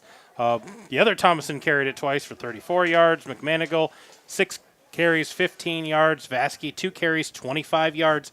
Aldrich, 3 carries for 2 yards. And Hamlet, 2 carries for 11 yards, including that 1 touchdown of 5 yards. 210 yards on the ground on 31 carries. In the air, Jack Toll was 4 for 8, 84 yards, including 2 touchdown passes. Thomason, when he came in, was 1 for 1, 16 yards, so 100 yards in the air. King had a reception of 24 yards. That was a touchdown. Maker had 2 catches, 34 yards, 29-yard touchdown. Kleinlein had a catch for 26 yards, and Francis had a catch, 16 yards. So 100 yards in the air, 210 on the ground, 310 yards for Starmont. Real quick, go through the Clayton Ridge totals. We've got Coach Mosier standing by. Clayton Ridge, Bolsinger carried the ball 13 times for 8 yards. Dudley, 5 carries, 39 yards. Craigle, 9 carries, 1 yard. They had 48 yards on the ground, 27 carries. In the air, Craigle had that 1 completion for 8 yards. On 10 attempts, the 1 interception, so 56 yards of offense for the Clayton Ridge Eagles. And again, we mentioned that with Dudley rushing the football was much of that offense towards the end of the game. We begin our post-game show here, joined by Clayton Ridge football coach Matt Mosier. Coach, one thing you had talked about is slow starts for your team here, and that was certainly the case in tonight's ballgame. Let's start there. Holy cow, talk about a slow start. We just struggle at, I don't know what it is. We just struggle at matching the physicality of a football game. Like we start out like we're just waiting for somebody to hand us the answer, and then once we started playing, I mean, it was 15-0. We started playing football, and then we couldn't punt the ball. And let's talk about special teams miscues. I mean, that makes the ball game lopsided, the special teams miscues. Yeah, obviously we got to do a better job as a coaching staff, but you know, our punter got hurt last week, so we have a new punter. We kind of had a punt battle until yesterday to decide who was going to punt, and then, yeah, I think that's it. Well, in part of it is you mentioned with a new punter there as well, but sometimes the snaps, it caused part of the problems as well there, and then you had a punt blocked as well. Yeah, I think our guys up front were trying to do too much. They weren't quite understanding the scheme, which. The guys in front of you block them. But we were trying to do too much. All right, let's talk about offensively. I know it was a struggle for you guys tonight. You guys continue to search. Yeah, we're a young team, but there's no excuse for us doing some assignment things wrong. We're not doing anything that's crazy. I mean, we're running like two schemes, and we keep screwing it up. And I'm not sure, and it's simple. I mean, everybody in the country runs those 2 schemes. Starmont runs power, and they run lead over and over again. Yeah, and this was a team that had some success able to run the football last week. I mean, and that's what you guys want to do. Yeah, absolutely. We thought they did do a good job in regard. They came back out with their 4-3. We planned for a 3-4, a little bit more. I mean, we showed them the forefront, and there's no doubt about that. But Oh, physicality just killed us. We were not physical. I mean, we were just flat out not physical. Some of the bright spot is your defense was put in a number of bad positions, but again, kind of slowed things down a couple of times in the first half. Yeah, absolutely. Again, we got 15-0, and then our defense started to play really well, I thought. But then I think we gave them the ball, I don't know how many times, inside the 20. Yeah, a lot. All 4 of those punts were all inside the 20-yard line. So yeah, well, 3 of them ended up. The other one was a touchdown there. I mean, I count them. I count those as turnovers, and right. So right there, those are how many turnovers? Well, I'm going off of what you said, Dan. 4. Yeah, 4 leads to 28 points in this ball game here. So let's talk a bit. I think you saw some positive there because that combination of Seth Kregel and Maddox Mosier might be a combination that works for you there. Yeah, Seth being a young quarterback, he was hurt all last year, so he didn't get a chance. But he's got to just sit in the pocket and trust it a little bit more. But when he did, there's some good things, and we've got to clean some of that up. But otherwise, they're going to be fun to watch in the future. There's no doubt about that. We're going to continue to grow, and I'm going to continue to push these guys. My staff's going to continue to push these guys. We're not going to quit coaching them, that's for sure. Well, it's the big thing. Now you got Postville next week. It's homecoming well. Let's see how they respond, huh? I think that's what it's about. Yeah, my message in the huddle tonight was simple. I told them I'm lack of words here tonight, and I said, get it done. That's period. Get it done. That's what we need to do for next week. All right, Coach. We'll talk to you in our featured game next week against Postville. We'll talk to you in our countdown show. Good luck. Hey, thanks, Dan. Clayton Ridge football coach Matt Mosier and his Eagle team. They dropped this decision. We'll take a break. When we return, we'll be joined by Starmont coach Mike Augustine. Get you updated on scores, too, from across the area. You're listening to high school football from KCTN Sports. Mom, yeah, put that on my to-do list. There is more and more on my to-do list every day. I can hardly keep up, and I have to make sure everyone is paid. But who has time for the bills? You know who can help with that? Who? Elkader Tax and Bookkeeping. They not only do taxes, but specialize in bookkeeping services as well. Has your to-do list gotten too long? Want help? Give Elkader Tax and Bookkeeping a call at 563-245-2154. Epic Wear. Get personalized clothing for your school, your team, family, friends, business, or any event. Epic Wear has a huge range of customizable apparel, trophies, and awards, and they offer free design help or design your own apparel at getepicwear.com. And you can even set up a free web store for your fundraiser. Make sure to check out the selection of Bulldog Spirit Wear and Iowa-themed items at the Monona location. Epic Wear, located in downtown Monona and Waukon. Call 563-539-2300 to place your order today. Eagle Stars football is brought to you in part by Northeast Iowa Subdrains in Strawberry Point, Blooms Flowers Gifts and More in Edgewood, Guttenberg Municipal Hospital and Clinic. Check out career opportunities at guttenberghospital.org. Norby's Farm Fleet in Northeast Iowa, Bruins and James Insurance, your Grinnell Mutual agent in Monona, Furniture Showcase and Allwine, Lighting Showroom, Flooring, Furniture, and Window Treatments, Bacon Concrete in Postville, and by the Lowena Savings Bank, member FDIC. Welcome back once again to Starmont. Stars victorious by the final score of 53-0. We're joined by their head coach, Mike Augustine. Coach, I think for your team, I think the attitude, you guys came out and you decided to receive first off, won the flip, decided to receive, but the opening drive set the tone. Yeah, it really did. Last week we played a great game against, Southwind. That was a battle. It was a slugfest, and our goal this week was to start fast, eliminate the slop, and get after them right away. And the guys took to it and just executed. That was really good to see. And then we had a big punt block for a touchdown. I mean, that just swung the momentum and just kept grinding. Let's talk about some of those individuals. Anthony King, his first carry was 41 yards. He ended up with a 47-yard run for a touchdown, 110 yards, 3 touchdowns. Let's start there. Yeah, I tell you what, he's really learned how to hit that accelerator for us right away. Last year he was kind of slower with it and then building up, but man, this last year in track, well, him and Isaiah and Nick, when we get Nick back, and they were our 4x2 team that qualified, so they've really been working on their speed, and it's really helped us and shown in our line up front. I can't give enough credit for that. When you can rush like that, our offensive line did a great job controlling the trenches Yeah, tonight. we'll talk about the defensive line because they did the same thing for you guys as well. But the passing game for Starmont, a lot of times you don't think passing in Starmont, but I think you guys feel like you can throw the football. It's a nice changeup. These guys have been working really hard. We've been hitting 7-on-7s the last couple years, and really focusing on that. We've got some good athletes that can throw and catch them when we have time to throw. That just makes us gives us another wrinkle or a present to pull out of the Christmas bag, so to say. Yeah, Jack Toll threw for 2 touchdowns, 84 yards. Isaiah Maker had both of those touchdown reception there, and that's a good combination. Those two have a good chemistry, and I tell you what, they work so hard together, and I know Isaiah has been putting in the work. He's really serious about it. He works out late at night and been working on his routes. So that was something as a goal. He's got some big goals this year, so we got to keep working towards that and keep plugging ahead. You mentioned your offensive line, the job they did. A lot of those kids are on the defensive line for you, and tell me about those individuals. Yeah, I tell you, those guys work well as a unit. We've really gelled.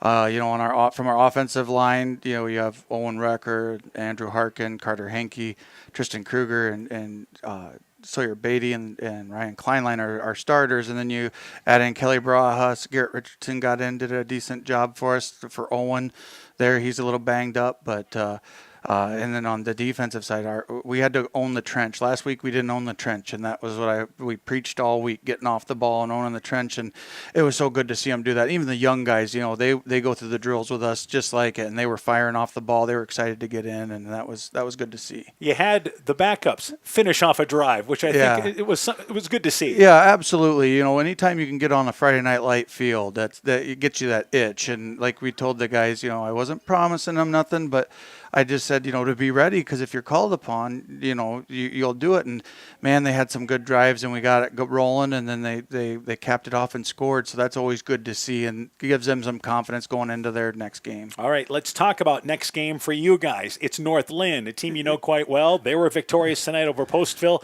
60-0. What do you know about them? I haven't had a chance to look too much. I know they graduated quite a bit, right. But Van Etten's back. He's a really good athlete. I know they got some good linemen. I'm not sure. Like I said, I've been so focused on week to week. I'm trying not to look ahead to anything. But they're always well coached. It's going to be their defense is going to be tough. They like to pressure and get pressure on us, so we're gonna have to really work on our footwork this week and picking up blitzes and stuff like that. It's gonna be a banger. It's it's a 48-minute slugfest, and they're gonna come out after us. They've got goals just like we got goals, so it's we haven't fared too well against them in the past, so we know, and that's been in the back of our minds. So the kids have really been working hard. They're the next one on our schedule, so that's the next rung we got to try to climb. All right, keep on moving forward, right, Coach. We'll talk to you in our countdown show, and good luck to you guys. All right, thank you. Appreciate Starmont it. football coach Mike Augustine on the Stars program, victorious tonight, 53-0. We should, by the way, nice to have special teams. How can we get out of here without mentioning a field goal tonight? And Jax Thomason, perfect on the PATs. Oh, absolutely. Yeah, he's a special kicker. He works really hard at it. I know he trains a lot with it. And his folks provide him with those opportunities to get training on it, and it's nice to have. A couple years ago we had Skylar Yoster, who was that way too, who just could boot it, and that's a good weapon to have in your arsenal. I'm glad we caught you, but before we get out of here to mention him. All right, good luck to you guys. All right, Coach. thank you. Appreciate it, guys. Again, Starmont coach Mike Augustine on the Stars program. A quick break. When we return, we'll wrap things up from Starmont. Stars victorious. Post-game show continues after this.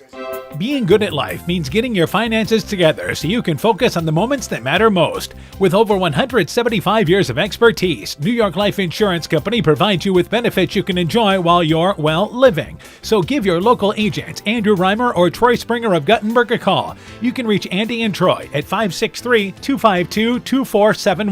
That's 563-252-2471. They can help you and your family be good at life.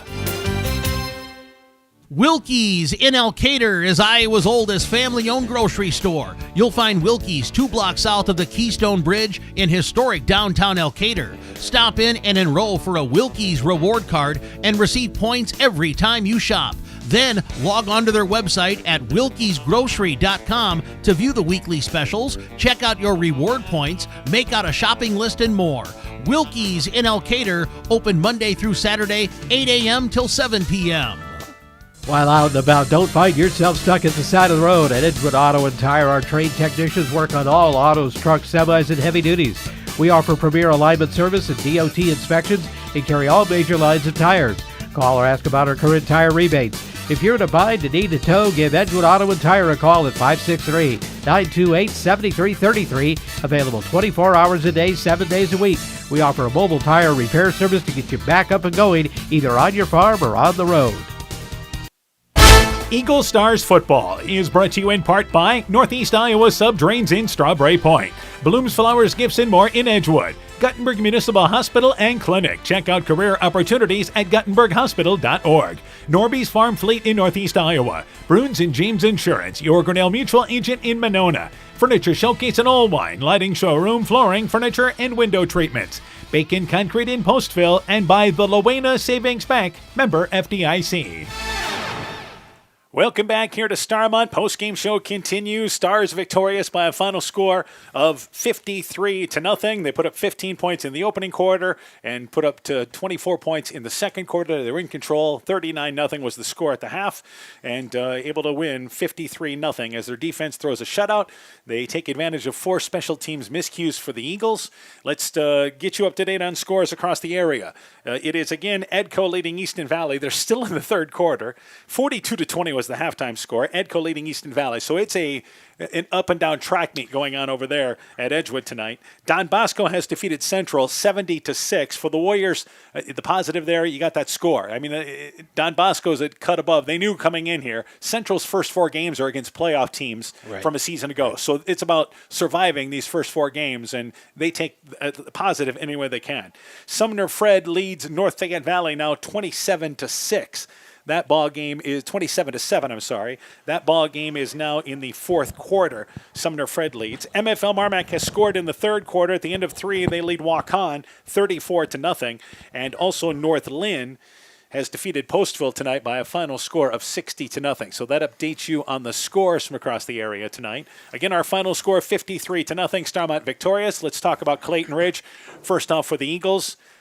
We talked with Coach Mosier. Let's see how this team responds to this week, how they bounce back there, and especially what kind of start they get off to against Postville. Yeah, I think that's going to be a key for them is try to get some positives. We've been saying that all night long, but I think the defense held their own there after some of those miscues.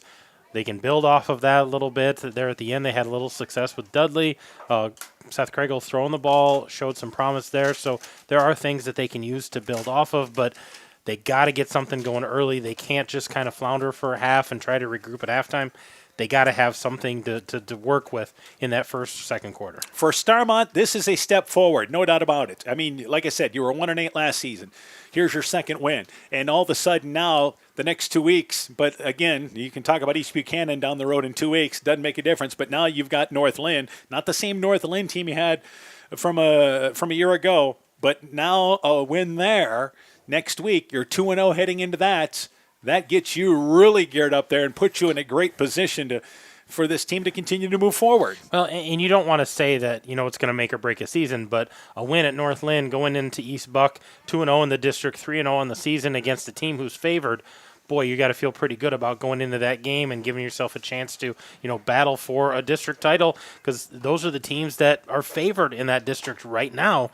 So Starmont's got to work next week. You heard Coach Augustine talk about a lot of positives tonight, a lot of work to be done this week. With their win, and now 2-0, you've seen how this team has taken a step forward from last year, and you figure this team's only going to get better as the season goes on as well. Yeah, they've got King to lean on, the senior, but they've got a lot of youngsters in there, a lot of athletes, and they played well tonight. They'll get Will Fong back at some point, so they're going to be fun to follow this season. So again, Starmont victorious over Clayton Ridge by a final score of 53-0. Next week, down in the River Valley, homecoming for Clayton Ridge. Postville is at Clayton Ridge. Both those teams, well, one of those teams is going to get a win and going to get a big early season boost that they both need. Yeah, both of those teams looking for that win. Both of them going to need that, and we'll see what they come out with. I expect to see a lot of different things thrown out on the field because they're going to play for a win.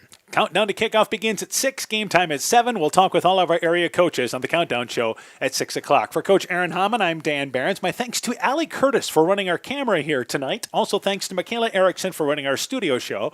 For a complete recap of tonight's ball game, highlight scores, and more, go to KCTN.com, click in the Sports tab. This has been a presentation of KCTN FM 100 Sports. Broadband is more important and versatile than ever, and you no longer need a home phone to utilize Neat's fiber broadband service. Freedom plans are now available to all subscribers on Neat's fiber network in and around Farmersburg, Luena, Monona, Postville, and St. Olaf. With speeds up to 250 meg, Neat's managed Wi-Fi is also included at no additional cost. Call today for more information on Neat's new Freedom plans and enjoy reliable, super-fast broadband internet service from Neat. Call us at 539-2122 today to discuss which Freedom plan is best for you. Neat, connecting you now. Eagle Stars football is brought to you in part by Meyer Collision and Service Center in Guttenberg, Edgewood Convalescent Home and Lincolnwood Assisted Living, G&J Land Solutions in Edgewood, Thompson Construction and Monona Overhead Door, Clayton County Recycling, Farmer Savings Bank of Colesburg, Oakport Garber, Strawberry Point, and Arlington, member FDIC, Fisk Farm and Home in Monona, Cresco, and Decorah, Carr Auto Group, and by Rivals Inc., custom gear, screen printing, embroidery, and online shopping at rivalsinc.com.